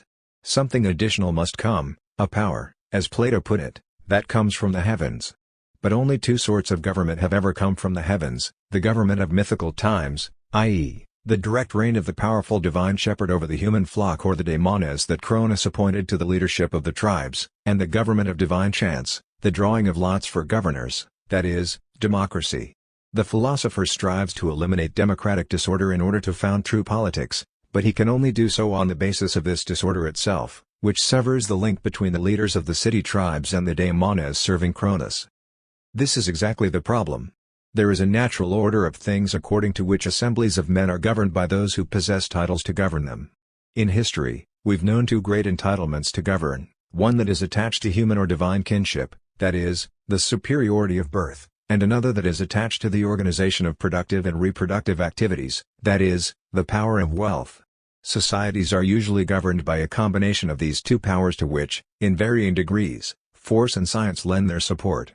But if the elders must govern not only the young but the learned and the ignorant as well, if the learned must govern not only the ignorant but also the rich and the poor, if they must compel the obedience of the custodians of power and be understood by the ignorant, something extra is needed, a supplementary title, one common to those who possess all these titles but also to those who do not possess them. Now, the only remaining title is the anarchic title, the title specific to those who have no more title for governing than they have for being governed. This is what of all things democracy means. Democracy is not a type of constitution, nor a form of society. The power of the people is not that of a people gathered together, of the majority, or of the working class. It is simply the power peculiar to those who have no more entitlements to govern than to submit. One cannot rid oneself of this power in denouncing the tyranny of majorities, the stupidity of the great animal, or the frivolity of individualist consumers. For then one must get rid of politics itself. Politics exists only if there is a supplementary title for those who function in the ordinary run of social relations. The scandal of democracy, and of the drawing of lots which is its essence, is to reveal that this title can be nothing but the absence of title, that the government of societies cannot but rest in the last resort on its own contingency. There are people who govern because they are the eldest, the highest born, the richest, or the most learned. There are models of government and practices of authority based on this or the distribution of places and capabilities. Such is the logic that I've proposed be thought under the name of police '37. But if the power of elders must be more than a gerontocracy, and the power of the rich more than a plutocracy, if the ignorant are to understand that they have to obey the orders of the learned, their power must rest on a supplementary title, the power of those who have no other property that predisposes them more to governing than to being governed. Their power must become a political power. And a political power signifies in the last instance the power of those who have no natural reason to govern over those who have no natural reason to be governed. The power of the best cannot ultimately be legitimated except via the power of equals. This is the paradox that Plato encounters in the government of chance, and that, in his furious and amusing repudiation of democracy, he must nevertheless take into account when portraying governors as men without properties that only a happy coincidence has called upon to occupy this place. It is this paradox that Hobbes, Rousseau and all the modern thinkers of the contract and sovereignty in their turn encounter through the questions of consent and legitimacy. Equality is not a fiction. All superiors experience this as the most commonplace of realities. There is no master who does not sit back and risk letting his slave run away, no man who is not capable of killing another, no force that is imposed without having to justify itself, and hence without having to recognize the irreducibility of equality needed for inequality to function. From the moment obedience has to refer to a principle of legitimacy, from the moment it is necessary for there to be laws that are enforced qua laws and institutions embodying the common of the community, commanding must presuppose the equality of the one who commands and the one who is commanded. Those who think they are clever and realist can always say that equality is only the fanciful dream of fools and tender souls. But unfortunately for them it is a reality that is constantly and everywhere attested to. There is no service that is carried out, no knowledge that is imparted, no authority that is established without the master having, however little, to speak equal to equal with the one he commands or instructs. An egalitarian society can only function thanks to a multitude of egalitarian relations. It is this intrication of equality and inequality that the democratic scandal makes manifest in order to make it the basis of public power. Only it is not the case, as is usually said, that the equality of the law exists to correct or attenuate inequalities in nature. This is because nature itself is redoubled, because natural inequality can only be carried through on the presupposition of a natural equality that assists and contradicts it, impossible otherwise for pupils to understand their schoolmasters or for the ignorant to obey the government of experts. There will be those who say that the army and the police force are there for that. But it is still necessary that these latter understand the orders of the experts and the interest they have in obeying them, and so on. This is what politics requires and what democracy contributes to it. For politics to exist, a title of exception is required, a title that is added to those by which societies, large and small, are normally ruled, and which in the last analysis come down to those of birth and wealth. Wealth aims at endless growth, but it does not have the power to transcend itself. Birth asserts its claim to transcendence, but the price of doing so is to leap from human kinship to divine kinship. It founds a government of shepherds, thereby resolving the problem, but at the cost of eliminating politics. What remains is the extraordinary exception, the power of the people, which is not the power of the population or of the majority, but the power of anyone at all, the equality of capabilities to occupy the positions of governors and of the governed. Political government, then, has a foundation. But this foundation is also in fact a contradiction. Politics is the foundation of a power to govern in the absence of foundation. State government is only legitimate insofar as it is political. It is political only insofar as it reposes merely on an absence of foundation. This is what democracy means when accurately understood as a law of chance.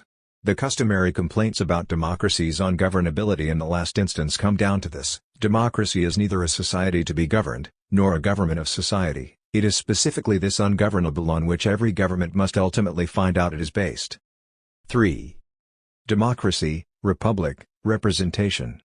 The democratic scandal simply consists in revealing this: there will never be, under the name of politics, a single principle of the community, legitimating the acts of governors based on laws inherent to the coming together of human communities. Rousseau was right to denounce the vicious circle that Hobbes gets himself into in claiming to prove the natural unsociability of humans by arguing on the basis of court intrigues and the malicious gossip of salons. But in describing nature on the basis of society, Hobbes did show that it is vain to try to find any origin of the community in some kind of innate virtue of sociability. If the quest for the origin easily mixes up the before and the after, then this is because it always comes after the event. The philosophy that seeks the principles of good government, or the reasons for which humans endow themselves with governments, comes after democracy, which itself comes after, by interrupting the timeless logic according to which societies are governed by those who have a title to exercise their authority over those who are predisposed to submit to it. The term democracy, then, does not strictly designate either a form of society or a form of government. Democratic society is never anything but an imaginary portrayal designed to support this or that principle of good government. Societies, today as yesterday, are organized by the play of oligarchies. There is, strictly speaking, no such thing as democratic government. Government is always exercised by the minority over the majority. The power of the people is therefore necessarily also heterotopic to inegalitarian society and to oligarchic government. It is what divides government from itself by dividing society from itself. It is therefore also what separates the exercise of government from the representation of society. People like to simplify the question by returning it to the opposition between direct democracy and representative democracy. One can then simply play on the difference between times, and the opposition between reality and utopia. So, one says that direct democracy was good for ancient Greek cities or Swiss cantons of the Middle Ages, where the whole population of free men could gather in a single place. But for our vast nations and our modern societies only representative democracy is suitable. The argument is not as probative as it is hoped to be. At the beginning of the 19th century, French representatives saw no difficulty in assembling all the electors of the canton in one administrative center. All that was required was to keep the number of voters low, which was easily done by reserving the right to vote to those who could afford a poll tax of 300 francs. Direct elections constitute the only true representative government, Benjamin Constant said at the time. 38 and Hannah Arendt in 1963 could still see the real power of the people in the form of revolutionary councils, where the only effective political elite was constituted. The elite, self-selected on the ground, of those who took pleasure in concerning themselves with public matters. 39. Otherwise said, representation was never a system invented to compensate for the growth of populations. It is not a form in which democracy has been adapted to modern times and best spaces. It is, by rights, an oligarchic form, a representation of minorities who are entitled to take charge of public affairs. Historically, it is always first and foremost states, orders, possessions which are represented, whether they are regarded as entitling one to exercise power, or are occasionally given a consultative voice by a sovereign power. Nor is the vote in itself a democratic form by which the people makes its voice heard. It is originally the expression of a consent that a superior power requires and which is not really such unless it is unanimous. 40 The self-evidence which assimilates democracy to a representative form of government resulting from an election is quite recent in history. Originally representation was the exact contrary of democracy. None ignored this at the time of the French and American revolutions. The Founding Fathers and a number of their French emulators saw in it precisely the means for the elite to exercise power de facto, and to do so in the name of the people that representation is obliged to recognize but that could not exercise power without ruining the very principle of government. 41 Rousseau's disciples, for their part, only admitted representation by repudiating the meaning of the word, that is, the representation of particular interests. The general will cannot be divided and the deputies only represent the nation in general. Representative democracy might appear today as a pleonasm. But it was initially an oxymoron. This is not to say that we must oppose the virtues of direct democracy to the mediations and usurpations of representation, or arraign the misleading appearances of formal democracy before the effectivity of real democracy. It is just as false to identify democracy with representation as it is to make the one the refutation of the other. What democracy means is precisely this: the juridico-political forms of state constitutions and laws never rest upon one and the same logic. What is referred to as representative democracy and what it is more accurate to call the parliamentary system, or, following Raymond Aron, the pluralist constitutional regime, is a mixed form, a form of state functioning initially founded on the privilege of natural elites and redirected little by little from its function by democratic struggle. The bloody history of struggles for electoral reform in Great Britain is without doubt the best testimony of this, smugly effaced by the idyllic image of an English tradition of liberal democracy. Universal suffrage is not at all a natural consequence of democracy. Democracy has no natural consequences precisely because it is the division of nature, the breaking of the link between natural properties and forms of government.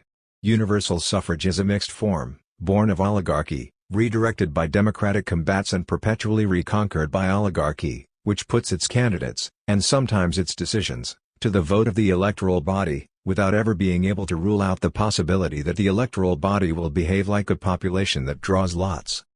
Democracy can never be identified with a juridico-political form. This does not mean it is indifferent to such forms. It means that the power of the people is always beneath and beyond these forms. Beneath, because these forms cannot function without referring in the last instance to that power of incompetents who form the basis of and negate the power of the competent, to this equality which is necessary to the very functioning of the inegalitarian machine. Beyond, because the very forms that inscribe this power are constantly reabsorbed, through the play itself of the governmental machine, into the natural logic of titles to govern, which is a logic of indistinction of the public and the private. As soon as the link with nature is severed, as soon as governments are obliged to represent themselves as instances of the common of the community, separated from the sole logic of relations of authority immanent to the reproduction of the social body, there is a public sphere, which is a sphere of encounters and conflicts between the two opposed logics of police and politics, of the natural government of social competences and the government of anyone and everyone. The spontaneous practices of any government tend to shrink this public sphere, making it into its own private affair and, in so doing, relegating the inventions and sites of intervention of non-state actors to the private domain. Democracy, then, far from being the form of life of individuals dedicated to their private pleasure, is a process of struggle against this privatization, the process of enlarging this sphere. Enlarging the public sphere does not entail, as it is claimed in liberal discourse, asking for state encroachments on society. It entails struggling against the distribution of the public and the private that shores up the twofold domination of the oligarchy in the state and in society. This enlargement has historically signified two things: the recognition, as equals and as political subjects, of those that have been relegated by state law to the private life of inferior beings, and the recognition of the public character of types of spaces and relations that were left to the discretion of the power of wealth. This first involved struggles to include all those that police logic naturally excluded from voting and eligibility for office, all those who were not entitled to participate in public life because they did not belong to society but merely to domestic and reproductive life, because their work belonged to a master or husband, waged workers long treated as domestics dependent upon their masters and incapable of having an independent will, and women subordinated to their husband's will and relegated to the care of family and domestic life. It also involved struggles against the natural logic of the electoral system, which turns representation into the representation of dominant interests and elections into an apparatus devoted to procuring consent, official candidacies, electoral fraud, de facto monopolies over candidacies. But this enlargement also includes all the struggles to assert the public character of spaces, relations and institutions regarded as private.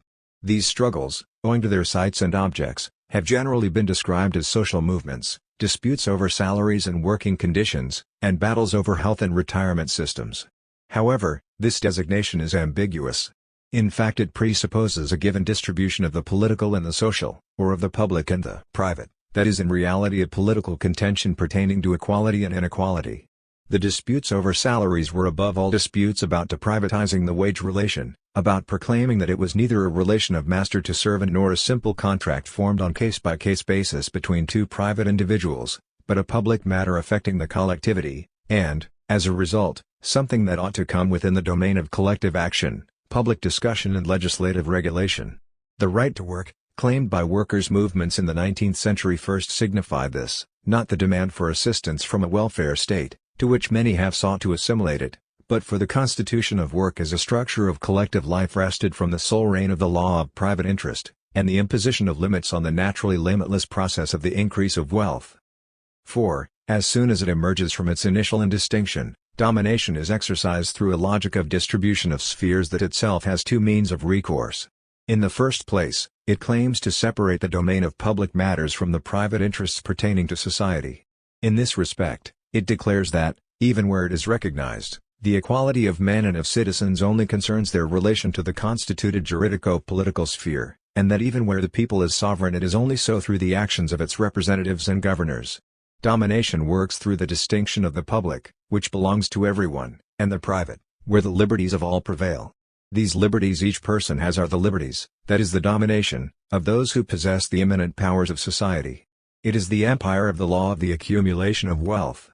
In the second place, the public sphere allegedly purified of all private interest is also a privatized, limited, public sphere, one reserved for the play of institutions and the monopoly of those who work them to their advantage. These two spheres are only separated in principle the better to be united under oligarchic law. The American founding fathers and the French partisans of the regime censitaire 42 indeed saw no harm in identifying the figure of the property owner with that of the public man, l'homme public, who is capable of elevating himself above the petty interests of economic and social life. The democratic movement, then, is in fact a double movement of transgressing limits, a movement for extending the equality of public man to other domains of life in common, and in particular to all those that govern the limitlessness of capitalist wealth, another movement for reaffirming the belonging of anyone and everyone to that incessantly privatized public sphere. This is exactly where the much commented on duality of man and citizen came into play. This duality has been denounced by critics from Burke to Agamben, via Marx and Hannah Arendt, in the name of a single logic. If two principles are required for politics instead of only one, it must be because of some deceit or vice. One of the two principles must be illusory, if not both. For both Burke and Arendt, the rights of man are either empty or tautological. They are the rights of bare man, but bare man, the man who belongs to no constituted national community, has no rights. The rights of man, then, are the empty rights of those who have no rights. Or they are the rights of men who belong to a national community. There are, then, simply the rights of the citizens of that nation, the rights of those who have rights, and hence a pure tautology. Marx, conversely, saw the rights of citizens as constituting an ideal sphere whose reality consisted in the rights of man, not bare man, but the male property owner who enforces the law of his interest, the law of wealth, under the mask of the equal rights of all. Both of these positions intersect at one essential point, the will, inherited from Plato, to reduce man and the citizen to the couple of illusion and reality, the concern that politics should have one and only one principle. What both positions deny is that the one of politics, l'un de la politique, exists only through the anarchic supplement signified by the word democracy. We will freely grant to Hannah Arendt that bare humanity does not possess the rights that belong to it, that it is not a political subject. But neither is the citizen of constitutional texts any more of a political subject. The subject of politics can precisely be identified neither with humanity and the gatherings of a population, nor with the identities defined by constitutional texts. They are always defined by an interval between identities, be these identities determined by social relations or juridical categories. The citizen of revolutionary clubs is the one who refutes the constitutional opposition of active citizens, that is to say, those able to afford the poll tax, and passive citizens. The worker, industrial or otherwise, as political subject is the one who separates himself from his assignation to the non-political, private world that these terms imply. Political subjects exist in the interval between different names of subjects. Man and citizen are such names, names of the common, whose extension and comprehension are litigious and which, for this reason, lend themselves to political supplementation, to an exercise that verifies to which subjects these names can be applied, and what power it is that they bear. This is how the duality of humanity and the citizen was able to serve the construction of political subjects who staged and challenged the twofold logic of domination, i.e., that which separates the public man from the private individual, all the better to shore up the same domination in both spheres. In order to prevent this duality from being identified with the opposition between reality and illusion, it must be further divided. Political action, then, opposes to the police logic that separates into spheres another usage of the same juridical text, another staging of the duality between public man and private individual. It overturns the distribution of terms and places by playing man against citizen and citizen against man. As a political name, the citizen opposes the rule of equality fixed in law and in principle to the inequalities that characterize men, that is to say, private individuals subjected to the powers of birth and wealth. And, conversely, the reference to man opposes the equal capacity of everyone to all privatizations of citizenship, those which exclude such and such a part of the population from citizenship, or those which exclude such and such a domain of collective life from the rule of citizen equality. Each of these terms, then, polemically plays the role of the universal that is opposed to the particular.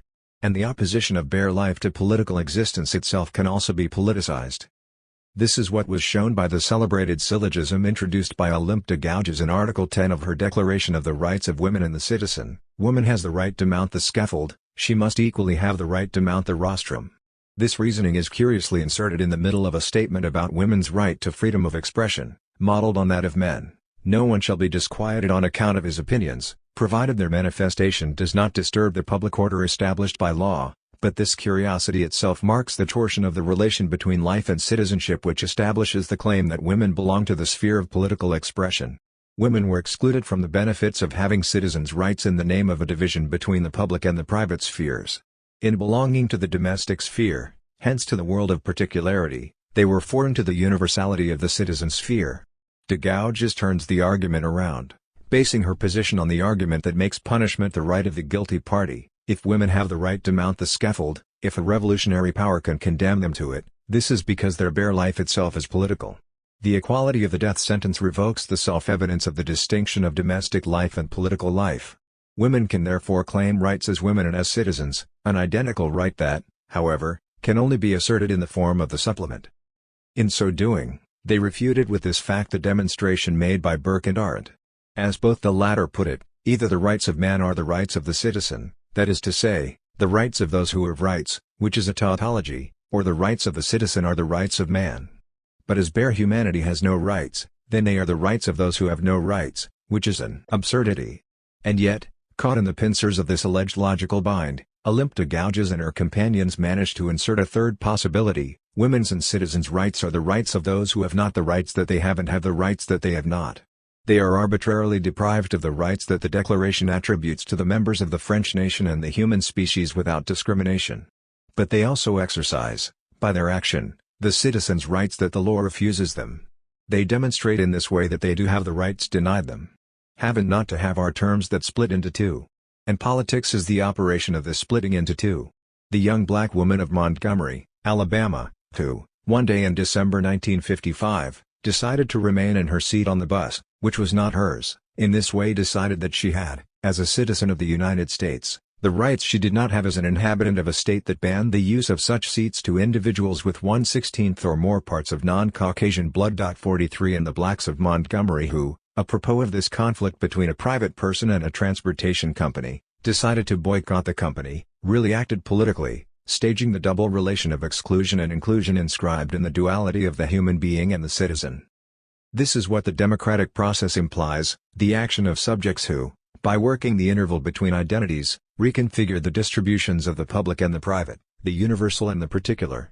Democracy can never be identified with the simple domination of the universal over the particular. For the universal is incessantly privatized by police logic, incessantly reduced to a power share between birth, wealth and competence, which is at work in the state as well as in society. This privatization is gladly carried out in the name of the purity of public life, as opposed to the particularities of private life or of the social realm. But this alleged purity is only the purity of a distribution of terms, of a given state of relations between the social forms of the power of wealth and the forms of state privatization of the power of everyone. The argument only bears out what it presupposes, the separation between those who are and are not destined to take charge of public life and the distribution of the public and the private. The democratic process must therefore constantly bring the universal into play in a polemical form. The democratic process is the process of a perpetual bringing into play, of invention of forms of subjectivation, and of cases of verification that counteract the perpetual privatization of public life. Democracy really means, in this sense, the impurity of politics, the challenging of government's claims to embody the sole principle of public life and in so doing be able to circumscribe the understanding and extension of public life. If there is a limitlessness specific to democracy, then that's exactly where it lies, not in the exponential multiplication of needs or of desires emanating from individuals, but in the movement that ceaselessly displaces the limits of the public and the private, of the political and the social. It is this displacement inherent to politics itself that so-called Republican ideology refuses to accept. This ideology asserts a strict delimitation of spheres between the political and the social and regards the Republic as identical to the rule of law, equally applied to all particularities. This is how, in the 1980s, it argued its case for school reform. It propagated the simple doctrine of a secular and Republican school that is supposed to impart the same knowledge to everybody irrespective of social differences. It insisted, as a matter of Republican dogma, on the separation between instruction, that is, the imparting of knowledge, which is a public matter, and education, which is a private matter. It then ascribed the cause of this crisis of the school to society's having invaded the educational institution, and accused sociologists of being the instruments of that invasion by proposing reforms that consecrated the confusion between education and instruction. Thus understood, the Republic appeared to present itself as the rule of equality embodied in the neutrality of the state institution, indifferent to social differences. So, it might be cause for surprise that the principal theoretician of that secular and Republican school today presents as the sole obstacle to the suicide of democratic humanity the law of kinship embodied in the father who urges his children to study the sacred texts of one religion. But the apparent paradox shows precisely the ambiguity concealed by the simple reference to a Republican tradition that maintains a separation between state and society. For the word republic cannot merely signify the equal rule of law for all. Republic is an equivocal term, wrought by the tension implied in the wish to include the excess of politics in the instituted forms of the political. Including this excess means two contradictory things: to entitle it by fixing it in the texts and the forms of community institutions, but also to eliminate it by identifying the laws of the state with the moral values of a society. On the one hand, the modern republic is identified with the reign of a law emanating from a popular will which includes the excess of the demos.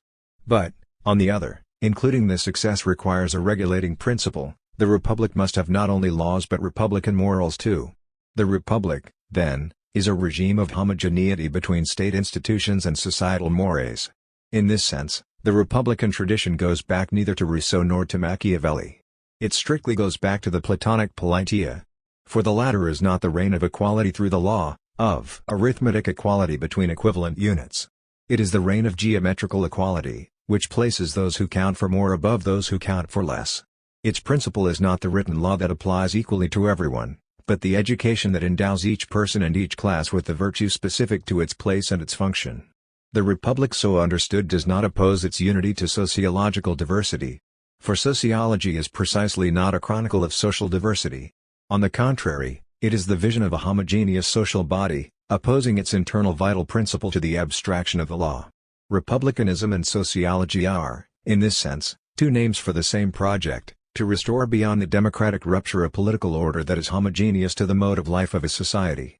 This is really what Plato proposes, a community whose laws are not dead formulae but the very respiration of society, the advice of the wise and the movement that the bodies of citizens internalize from birth, expressed through the dancing choruses of the city. This is what sociological science suggested be undertaken in the aftermath of the French Revolution, remedy the Protestant, individualist tearing of the ancient social fabric, which was organized on the basis of the privilege of birth, opposed to democratic dispersion, the reconstitution of a social body that is evenly distributed in its functions and natural hierarchies, and united by common beliefs. The Republican conception therefore cannot be defined as a limiting of society by the state. It always implies the work of education that establishes or re-establishes harmony through laws and mores, through the system of institutional forms and the disposition of the social body. There are two ways of thinking this education. Some people see it already at work in the social body from which it is simply necessary to extract it. The logics of birth and wealth produce elites with capabilities who have the time and means to enlighten themselves and impose republican standards on democratic anarchy. Such was the thinking of the American founding fathers. For others, the system of capabilities has itself been undone and science is required to reconstitute the harmony between state and society. Such was the thinking that founded the educative enterprise of the Third French Republic. But never was this enterprise reducible to the simple model that has been drawn up by the Republicans of our time. For its combat was a combat on two fronts. It strove to wrest the elites and the people from the power of the Catholic Church and the monarchy it served. Yet this program in no way coincided with the project of a separation between society and state, instruction and education. For the nascent republic in effect subscribed to the sociological program of recreating a homogeneous social fabric to succeed, beyond the democratic and revolutionary rupture, the ancient fabric of monarchy and religion. This is why intertwining instruction and education was essential to it. The sentences that introduce primary school children to the world of reading and writing must be inseparable from the moral virtues that fix their usage. And, at the other end of the chain, one counts on the examples given by Latinate literature, rid of vain philological subtleties, so it can impart its virtues to a ruling elite. This is also why the Republican school is from the start divided between two opposing visions. The program of Jules Ferry is based on a postulated equation between the unity of science and the unity of the popular will. By identifying republican democracy as an indivisible social and political order, Ferry called, in the name of Condorcet and the Revolution, for a teaching that would be homogeneous from the highest to the lowest level. Also, his desire to eliminate the barriers between primary, secondary and tertiary, his stand for a school open to the exterior, where primary instruction is based on entertaining lessons about things, leçons des choses, rather than on the austere rules of grammar, and for a modern schooling that opens up the same opportunities as classic schooling, will all sound quite bad to the ears of many of our Republicans. 44 At any rate, at the time, these proposals elicited the hostility of those who saw in them the invasion of the Republic by democracy. Such people campaigned for teaching methods that clearly separated the two functions of the public school, instructing the people about what is useful, and forming an elite capable of elevating itself above the utilitarianism to which the men of the people are destined. 45 For them, the distribution of knowledge always had at one and the same time to involve immersion in a milieu and in a body gearing the people to their social destination. The absolute evil is the confusion of milieus. Now, the root of that confusion regarded as a vice had two equivalent names, egalitarianism and individualism. On this account, false democracy, that is individualist democracy, leads civilization to the avalanche of evils described by Alfred Fouilly in 1910, and in which the newspaper reader of 2006 will without any trouble recognize the catastrophic effects of May 1968, sexual liberation and the reign of mass consumerism. Absolute individualism, whose principles are often adopted by socialists, has it that sons need in no way be united with their families. It approves of them being like any individual X, fallen from the sky, able to do anything, having no other rules than the fortunes of their tastes. Everything that can bind men together is like a servile chain to individualist democracy.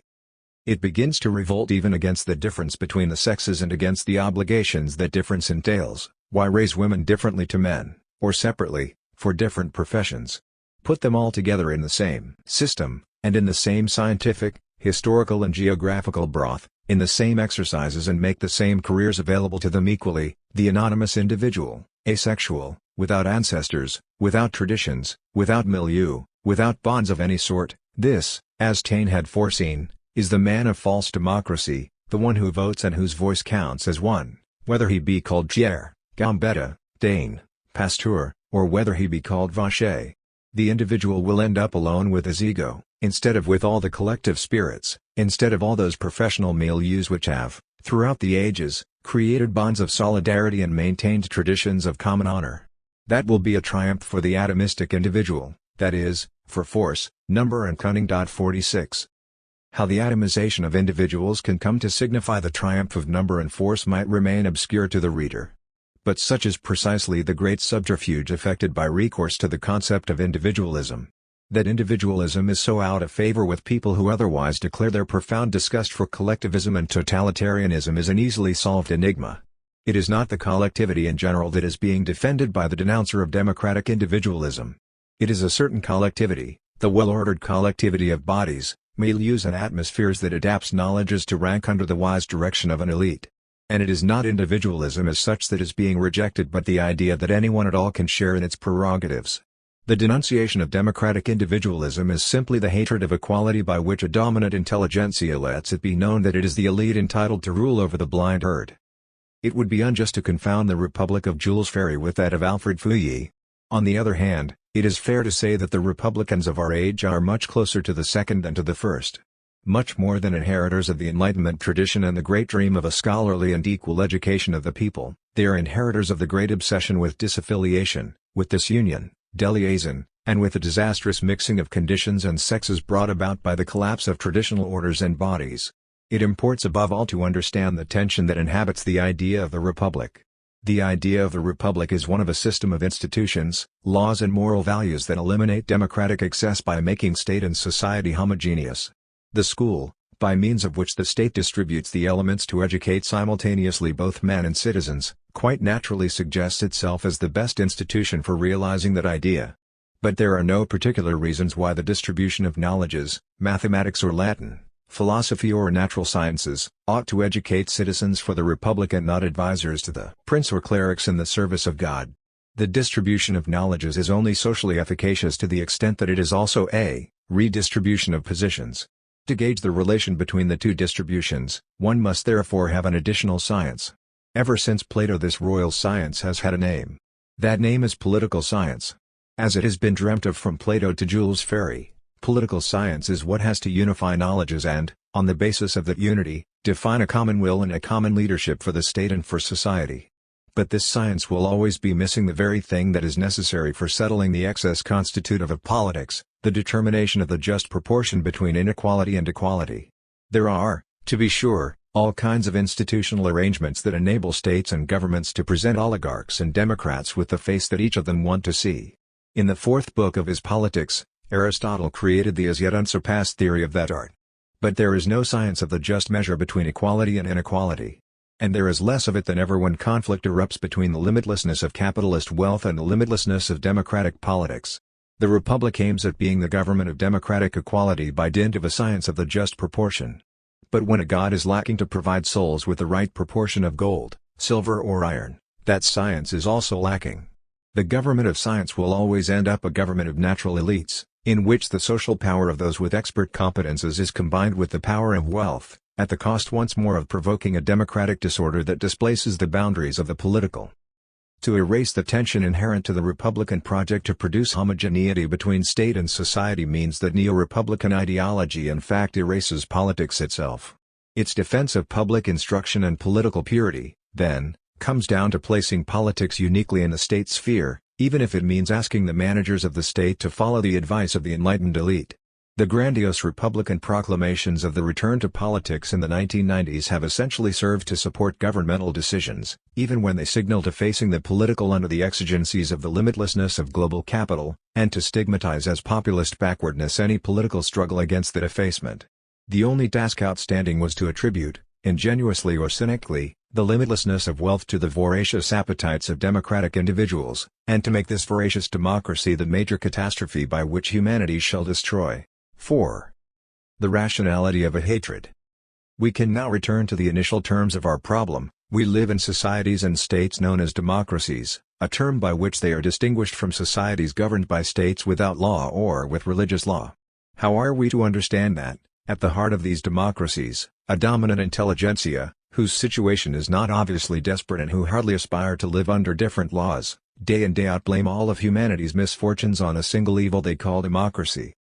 Let's take things in order. What is meant when it is said that we live in democracies?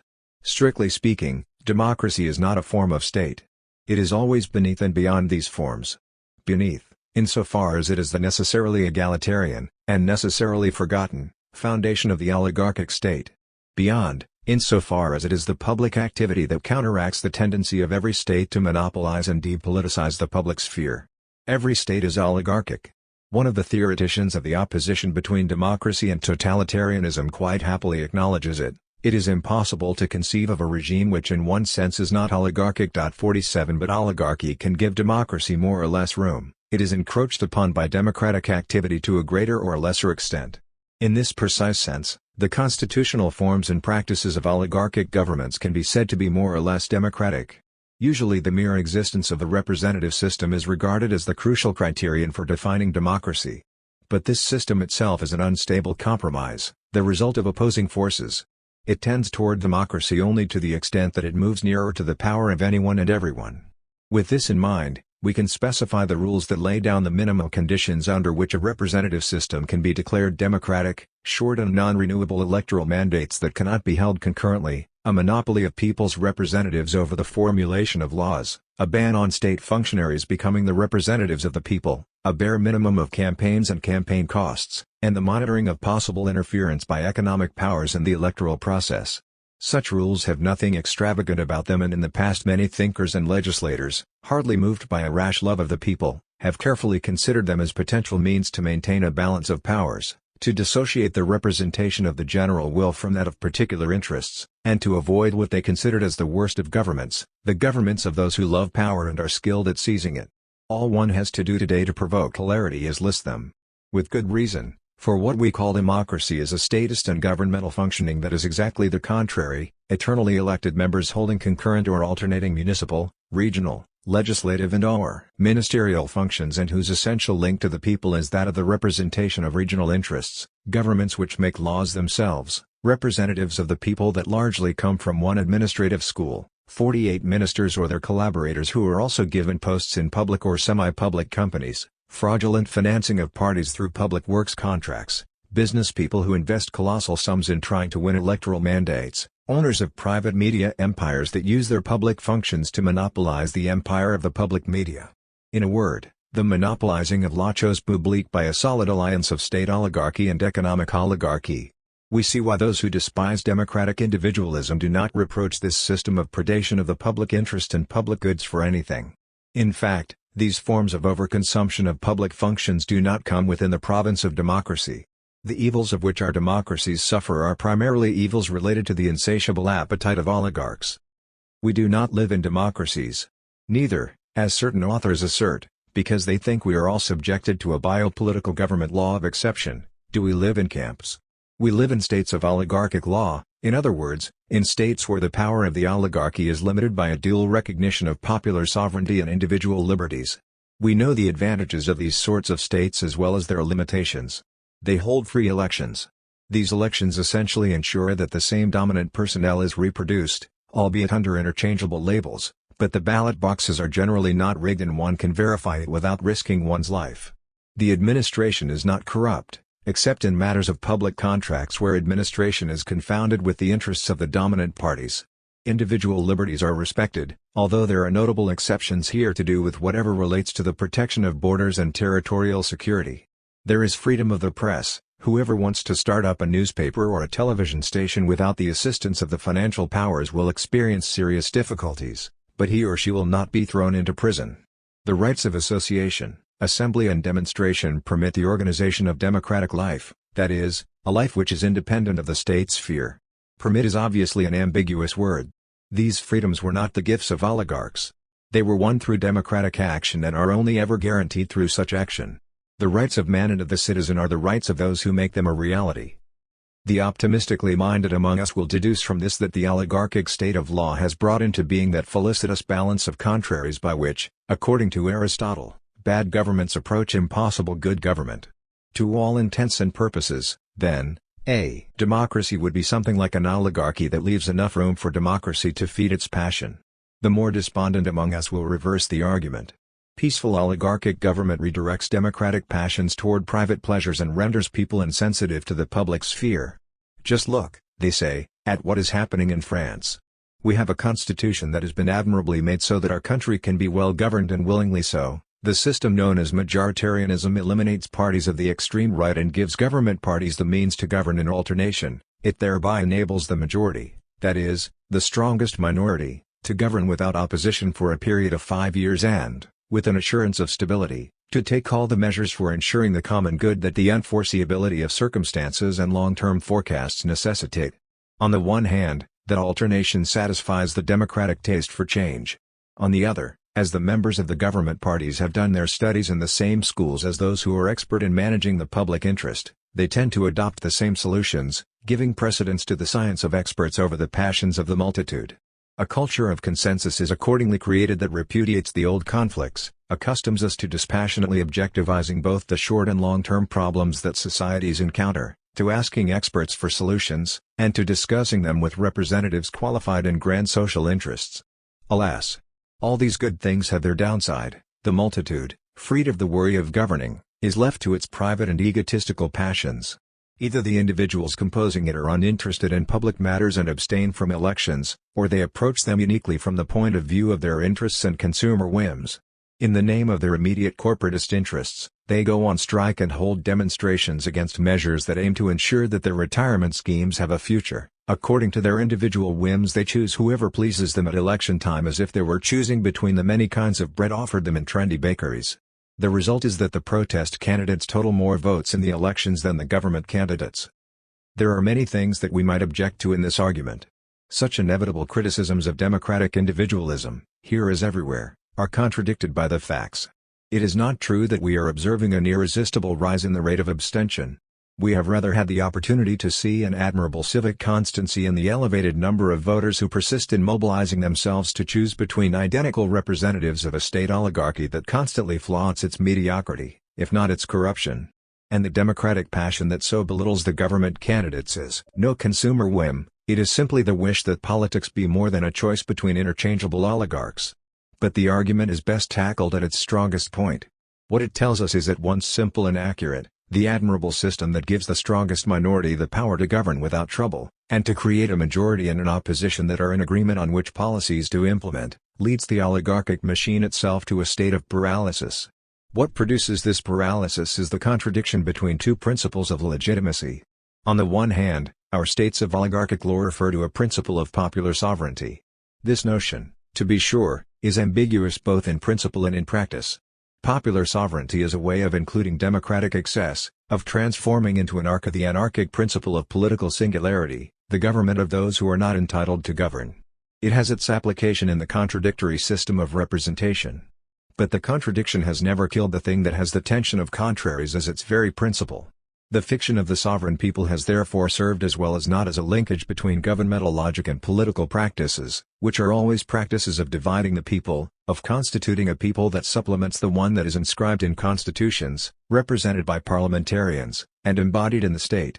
The very vitality of our parliaments was until quite recently fueled and supported by extra-parliamentary and even anti-parliamentary political action that made politics into a domain of contradictory possibilities. Possibilities referring not only to differing opinions but also to opposite worlds. It is this conflictual equilibrium that has been undermined today. The long decline and brutal collapse of the Soviet system, as well as the weakening of social struggles and movements of emancipation, have allowed a consensual vision to establish itself on the back of an oligarchic system. According to this vision, our basic reality does not leave us the choice to interpret it and merely requires responses adapted to the circumstances, responses which are generally the same, whatever our opinions and aspirations. This reality is called the economy, in other words, the unlimited power of wealth. We saw the difficulty this limitlessness produces for the principle of government. But if it were known how to divide the problem into two, it could be resolved, and this solution could give the oligarchic government the royal science that up until now it had only vainly dreamt of. For, indeed, if the limitless movement of wealth is posited as the incontrovertible reality of our world and its future, then it is left to governments, concerned with realistically managing the present and boldly forecasting the future, to take off the clamps that existing inertias within our national states put on its uninhibited development.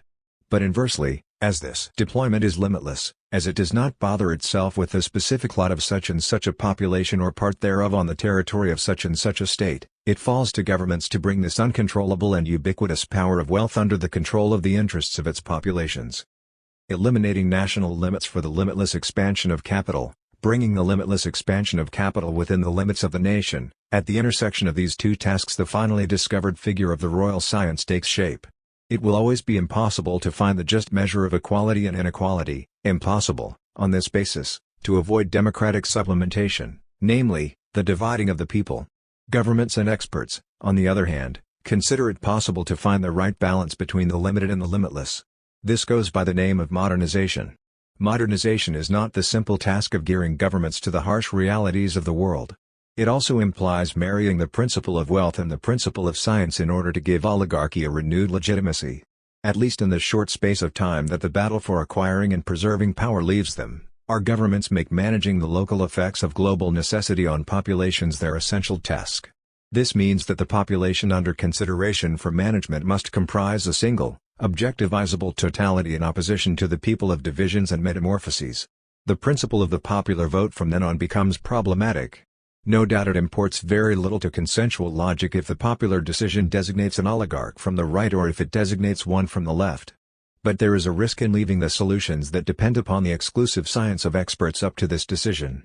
Our government's authority thus gets caught in two opposed systems of legitimation. On the one hand, it is legitimated by virtue of the popular vote. On the other, it is legitimated by its ability to choose the best solutions for societal problems.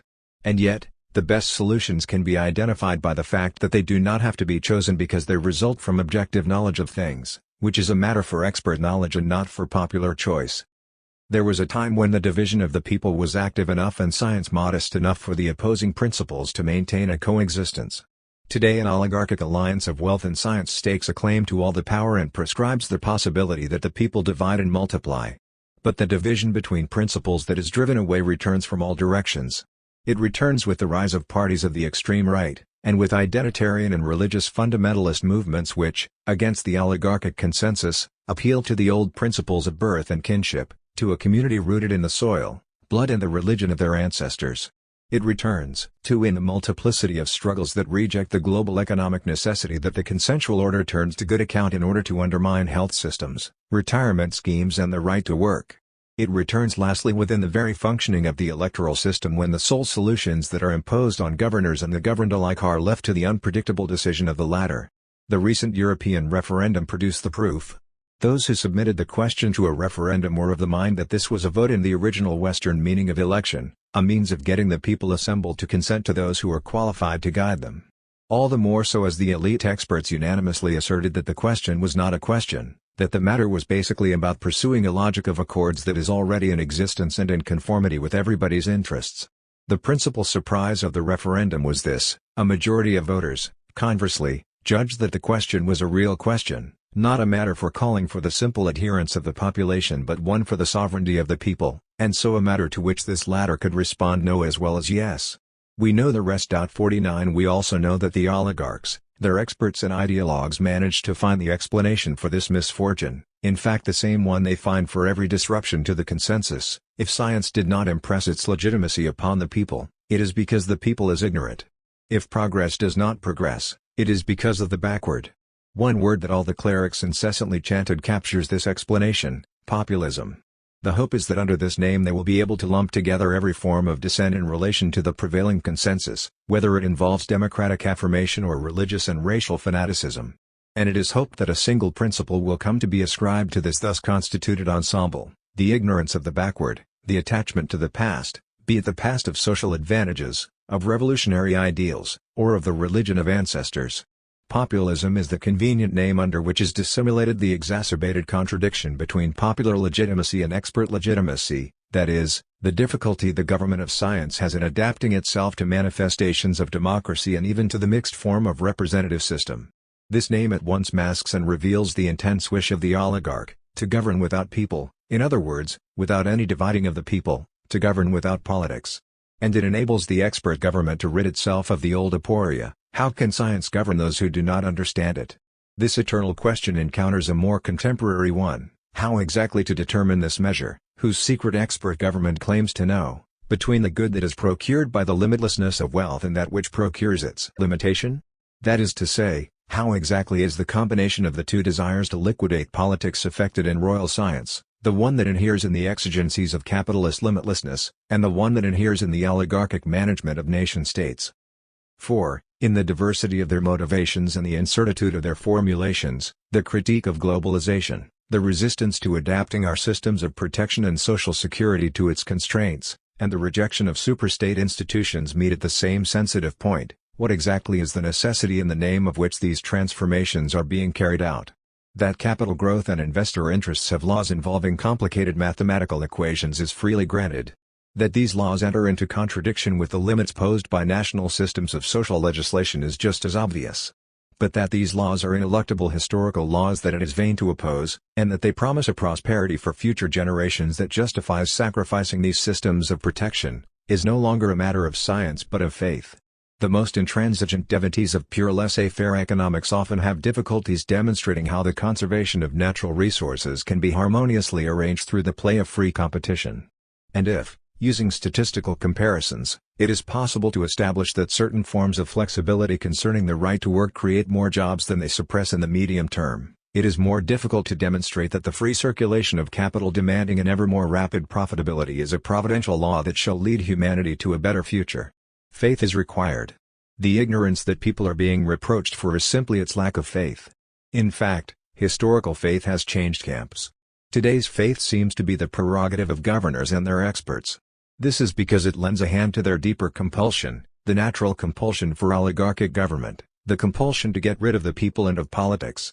Proclaiming themselves to be simply administrating the local consequences of global historical necessity, our governments take great care to banish the democratic supplement. Through the invention of superstate institutions which are not states, which are not accountable to any people, they realize the imminent ends of their very practice: depoliticize political matters, reserve them for places that are non-places, places that do not leave any space for the democratic invention of polemic.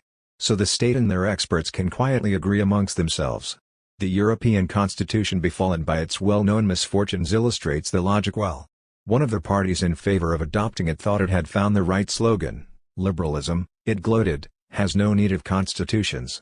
Unfortunately for it, it was telling the truth. Liberalism, that is to say, to call things by their name, capitalism, does not make any such claim. 50 In order to function, it has no need that any constitutional order be declared for deregulated competition, that is, the free and limitless circulation of capital. It requires only that the latter be permitted to function. The mystical honeymoon between capital and the common good are needless for capital. It serves only the ends pursued by oligarchs of state. The constitution of interstate space is liberated from the need for popular and national legitimacy. Ineluctable historical necessity is comprised of nothing except the conjunction of two specific necessities: the limitless growth of wealth, and the growth of oligarchic power. The alleged weakening of nation-states on the European and world scene is a prospective en trompe-l'oeil. The new division of powers between international capitalism and nation-states tends more toward reinforcing states than toward weakening them. 51 The same states that surrender their privileges to the exigencies of freely circulating capital rediscover them straight away in order to close their borders to the freely circulating poor of the planet in search of work. The war declared on the welfare state bears witness to the same ambivalence. It is conveniently presented as the end of a situation of assistance and the return to individual responsibilities and the initiatives of civil society. One feigns to hold as abusive gifts from a paternal and tentacular state the institutions of solidarity and security born in worker and democratic struggles and managed or co-managed by the representatives of contributors. Yet in struggling against this mythical state, it is precisely non-state institutions of solidarity that are attacked, institutions that were also sites where different capacities were formed and exercised, capacities for taking care of the common and the common future that were different to those of the government elites. The result of this is the reinforcement of a state that becomes directly responsible for the health and life of individuals. The same state that enters into battle against the institutions of the welfare state is mobilized to have the feeding tube of a woman in a permanent state of vegetation reconnected. The elimination of the so-called welfare state is not the withdrawal of the state. It is a redistribution, between a capitalist logic of insurance and direct state management, of the institutions and functions that intervened between the two. The simplistic opposition between state assistance and individual initiative serves as a mask of the two political stakes of this process and of the conflicts to which it gives rise: the existence of forms of organization of the material life of society that escape the logic of profit, and the existence of places for discussing collective interests that escape the monopoly of the expert government. We know just how much these points were at issue during the French strikes of autumn 1995. Beyond the particular interests of the corporations that had gone on strike, and beyond the government's budgetary calculations, it transpired that the social movement was a democratic movement because it revolved around the fundamental political question, that of the competence of the incompetent, of the capacity of anybody at all to judge the relations between individuals and the collectivity, present and future. This is why the campaign opposing common interest to the retrograde egoism of corporations misfired, as did the Republican litany on the distinction between the political and the social. A political movement is always a movement that blurs both the given distribution of the individual and the collective, and the accepted boundary of the political and the social. The oligarchy and its experts have never ceased to experience this in their undertaking to fix the distribution of places and competences. But what puts the oligarchy in a quandary, also creates difficulties for democratic struggle. To say that a political movement is always a movement that displaces the given boundaries, that extracts the specifically democratic, i.e., universalist, component of a particular conflict of interests in such and such a point of society, is also to say that it is always in danger of being confined to that conflict, in danger of ending up being no more than a defense of particular group interests in always singular struggles. This ever-present fact is even greater when it is the oligarchy that has the initiative of the confrontation, when the confrontation is led under the double face of the sovereign state and the powerless state, especially as it now has on its side the historical necessity that yesterday gave dispersed struggles a horizon of common hope. One can always argue about the legitimacy of such and such a struggle, yet on each occasion one discovers the difficulty involved in linking this legitimacy to that of other combats, of constructing a democratic space in which they could converge in meaning and action. Those who fight to retain a public service, a system of labor laws, an unemployment benefits scheme, or a pension scheme, will always be accused, even if their struggle exceeds their particular interests, of leading a fight confined to the boundaries of national space, and of strengthening the state and requesting its enclosure be maintained. Conversely, those who proclaim that, from now on, democratic movement takes place beyond this framework, and oppose to these struggles of self-preservation the transnational affirmation of nomadic multitudes, will end up campaigning for the constitution of those very interstate institutions wherein the alliance of state oligarchs and financial oligarchs is assured. Both the oligarchy's quandaries and democracy's difficulties can help us to understand the intellectual manifestations of anti-democratic fury. This fury is particularly intense in France, where a self-proclaimed group of intellectuals has a place in the media that gives it a power quite unheard of in other countries in the day-to-day interpretation of contemporary phenomena and the formation of dominant opinion. We know just how this power was confirmed after 1968, when the milieus that manage opinion, shaken by a movement the comprehension of which exceeded the intellectual tools at their disposal, went on a feverish quest for interpreters of what had happened in the puzzling novelty of the times and the obscure depths of society. 52 The coming to power of the socialists in 1981 gave these interpreters even more weight in the forming of public opinion, though the ambitions of some were not to be contented merely with the number of places on offer, and others never saw the interest the government professed to have in their ideas translated into concrete measures. This group today remains firmly in place, it is integrated into the managing of dominant opinion, and omnipresent in the media, though without any influence on the government's decisions, showered with benefits, it is humiliated in its aims, be they noble or base. Some of them make the best of this supplementary function. Regularly called upon to explain to the public what is happening and what to think about it, they bring their science to shaping the prevailing intellectual consensus. They do it all the more smugly as they do not have to revoke either their science or their progressive convictions. The key idea of the consensus is in effect that global economic development attests to an historical necessity that we will just have to get used to, and that the only ones who can deny this necessity are the representatives of archaic interests and obsolete ideologies. And indeed, it is also this idea on which their conviction and their science is based. They believe in progress. They had faith in the progress of history when it was supposed to lead to socialist world revolution.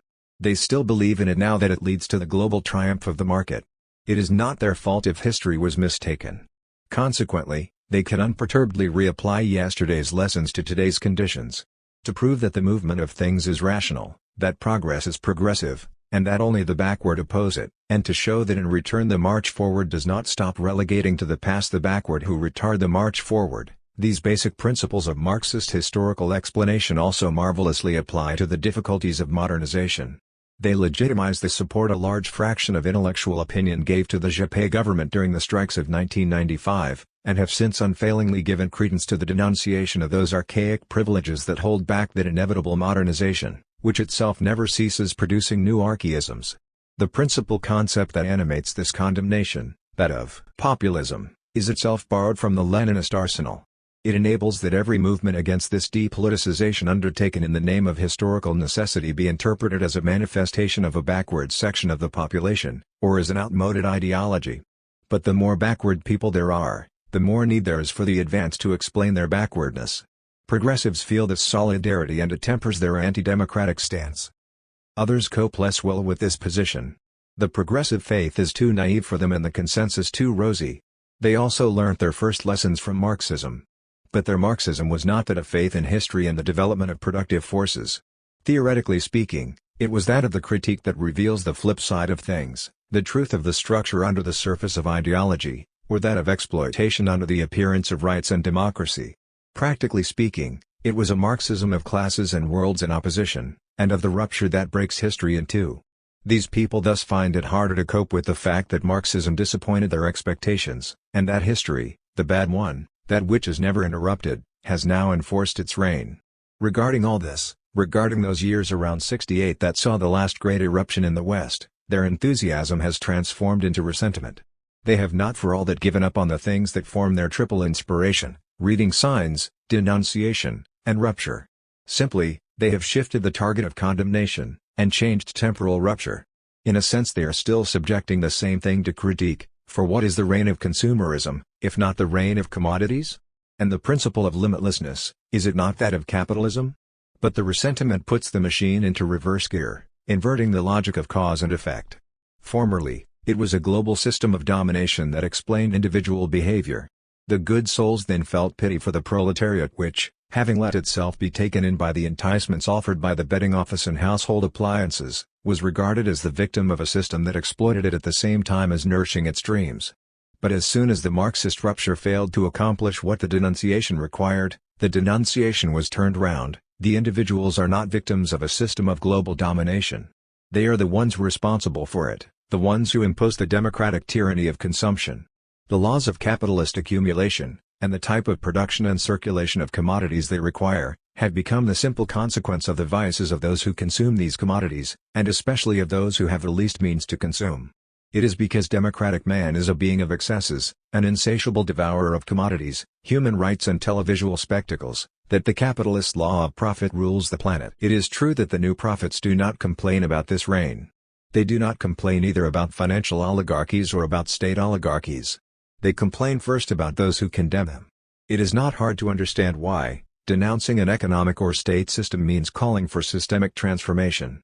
But who is it that is likely to make such demands for transformation if not those democratic men who blame these systems for not providing them with enough to satisfy their appetites? We must, then, take this logic to its conclusion.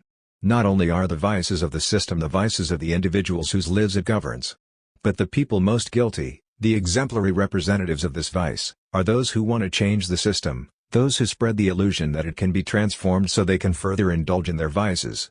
The insatiable democratic consumer par excellence is the one who is opposed to the rule of state and financial oligarchies. We can easily see here the major argument through which May 68 was reinterpreted, the argument constantly repeated by historians and sociologists, and lengthily illustrated by best-selling novelists. The movement of 68 was only a movement of youth eager for sexual liberation and new ways of living. And as neither youth nor the desire for liberty by definition know what they want or what they are doing, these youth ended up bringing about the contrary of what they were proclaiming but the truth of what they sought, both the rejuvenation of capitalism and the destruction of all the familial, educational and other structures that stood in the way of the unlimited reign of the market that was penetrating ever deeper into the hearts and minds of individuals. With politics forgotten, the word democracy thereby becomes both a euphemism designating a system that one no longer wants to call by its name, and the name of the diabolical subject that appears in place of that effaced word, a composite subject where the individual subjected to this system of domination and the one that denounces it are amalgamated. To paint a robotic portrait of democratic man, the best thing to do is to combine these characteristics: the young, idiotic consumer of popcorn, reality TV, safe sex, social security, the right to difference, and anti-capitalist or alter-globalist illusions. Thanks to him, the denouncers have what they need, the absolute culprit of an irremediable evil. Not a small culprit but a great culprit, one that brings about not simply the empire of the market that the denouncers make work for them, but also the ruin of civilization and humanity. The reign of the imprecators thus establishes itself in amalgamating the new forms of commodity advertising, the demonstrations of those who are opposed to its laws, the half-heartedness of respect for difference, and the new forms of racial hatred, religious fanaticism and loss of the sacred. Everything and its contrary become the inevitable manifestation of the democratic individual that is dragging humanity to its ruin, a ruin that the imprecators deplore but that they would deplore even more were it not there to deplore.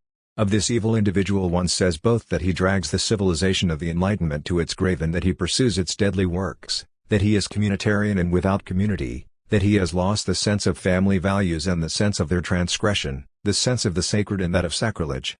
Thereby one repaints old edifying themes in the sulphurous colors of hell and blasphemy. Man cannot do without God, liberty is not license, peace enfeebles the character, the desire for justice leads to terror. Some call in the name of decide for a return to Christian values, others marry Nietzsche, Léon Bloy and Guy Debord to defend in a punk mode the positions of the American evangelists. The worshippers of Saline put themselves at the head of the hunt for anti-Semites, by which they understand simply those who do not think like they do.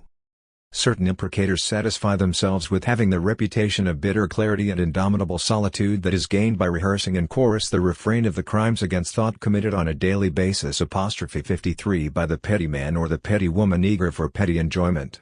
For others these sins are still too petty a thing with which to charge democracy. They require a real crime to attribute to it, or rather a sole crime, the absolute crime.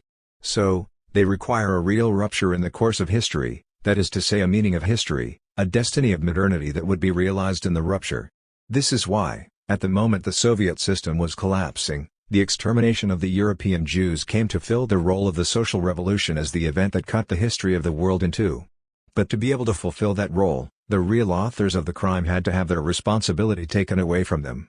There is indeed the paradox, for anybody wanting to make the extermination of the European Jews the central event of modern history, Nazi ideology is not a sufficient reason, because it is a reactive ideology, one which was opposed to what at the time seemed to typify the modern movement of history, the rationality of the Enlightenment, human rights, democracy and socialism.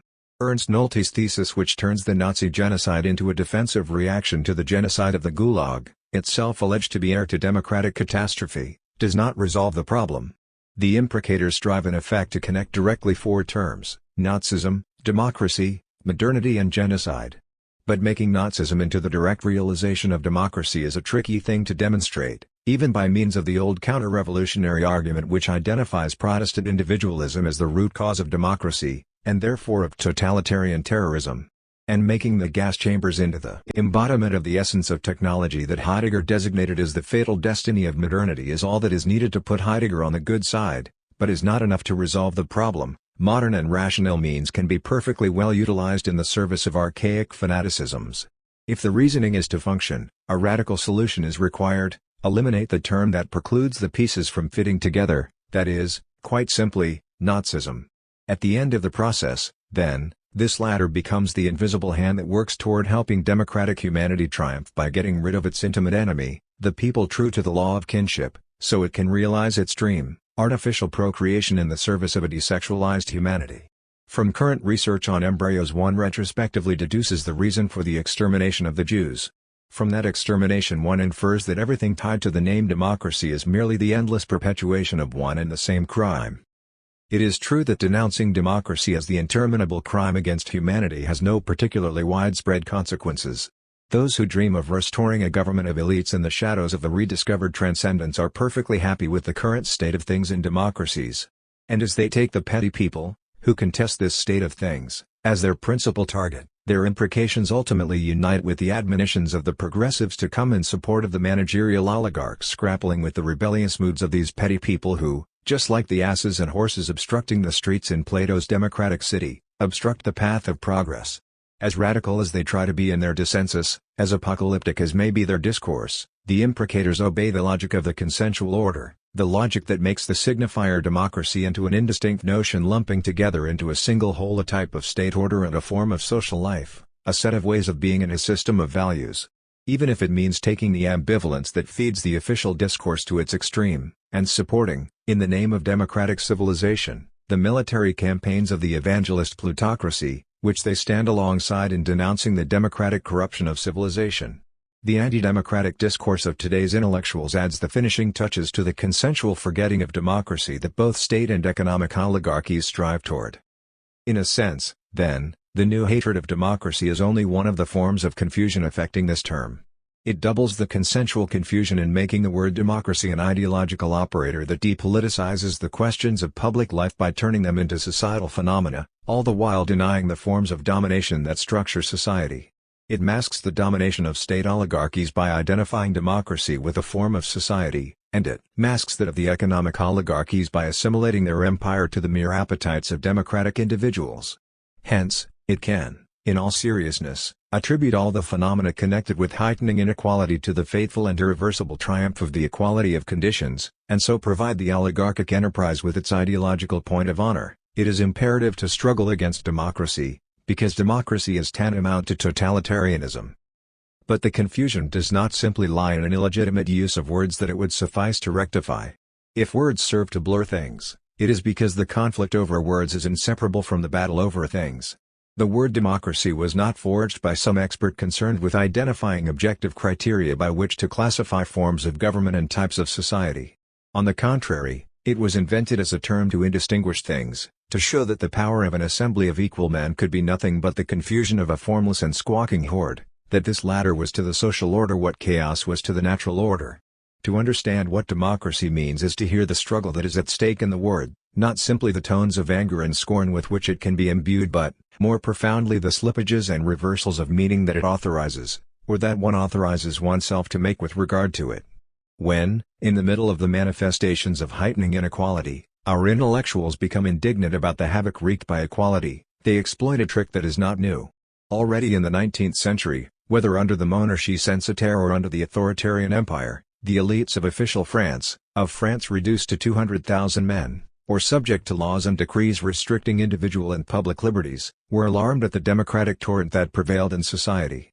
Banned in public life, they saw democracy triumphing in cheap fabrics, public transport, boating, open-air painting, the new behavior of young women, and the new turns of phrase of writers. 54 However, they were not innovative in this regard either.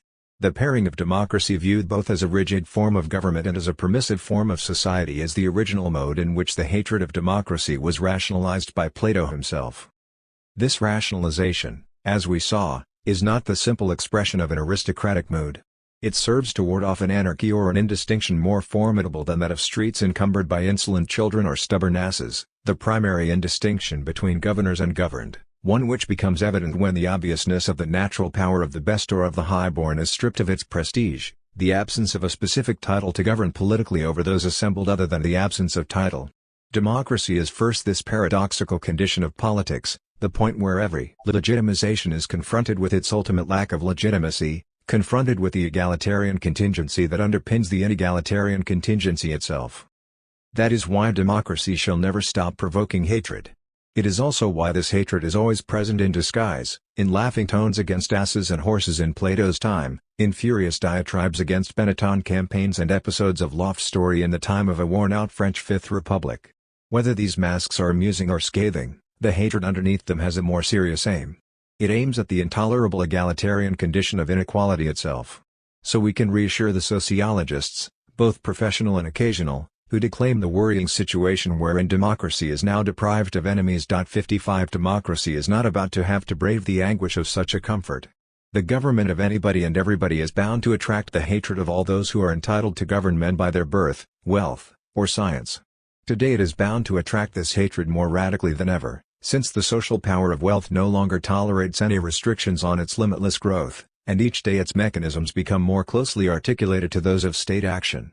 The pseudo-European constitution testifies to it a contrario. We are no longer in an age of expert juridical constructions designed to inscribe the irreducible power of the people in oligarchic constitutions. This figure of the political and of political science is behind us. State power and the power of wealth tendentially unite in a sole expert management of monetary and population flows. Together they combine their efforts to reduce the spaces of politics.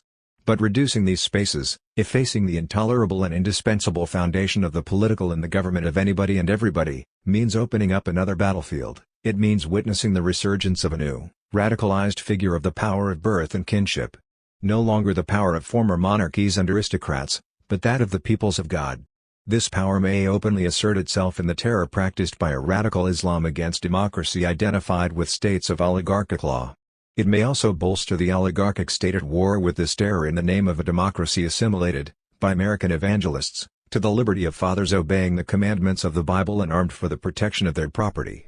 In France, it can be invoked against democratic perversion to safeguard the principle of kinship, a principle that some leave in an indeterminate generality, but others unceremoniously identify with the law of the people instructed by Moses in the Word of God.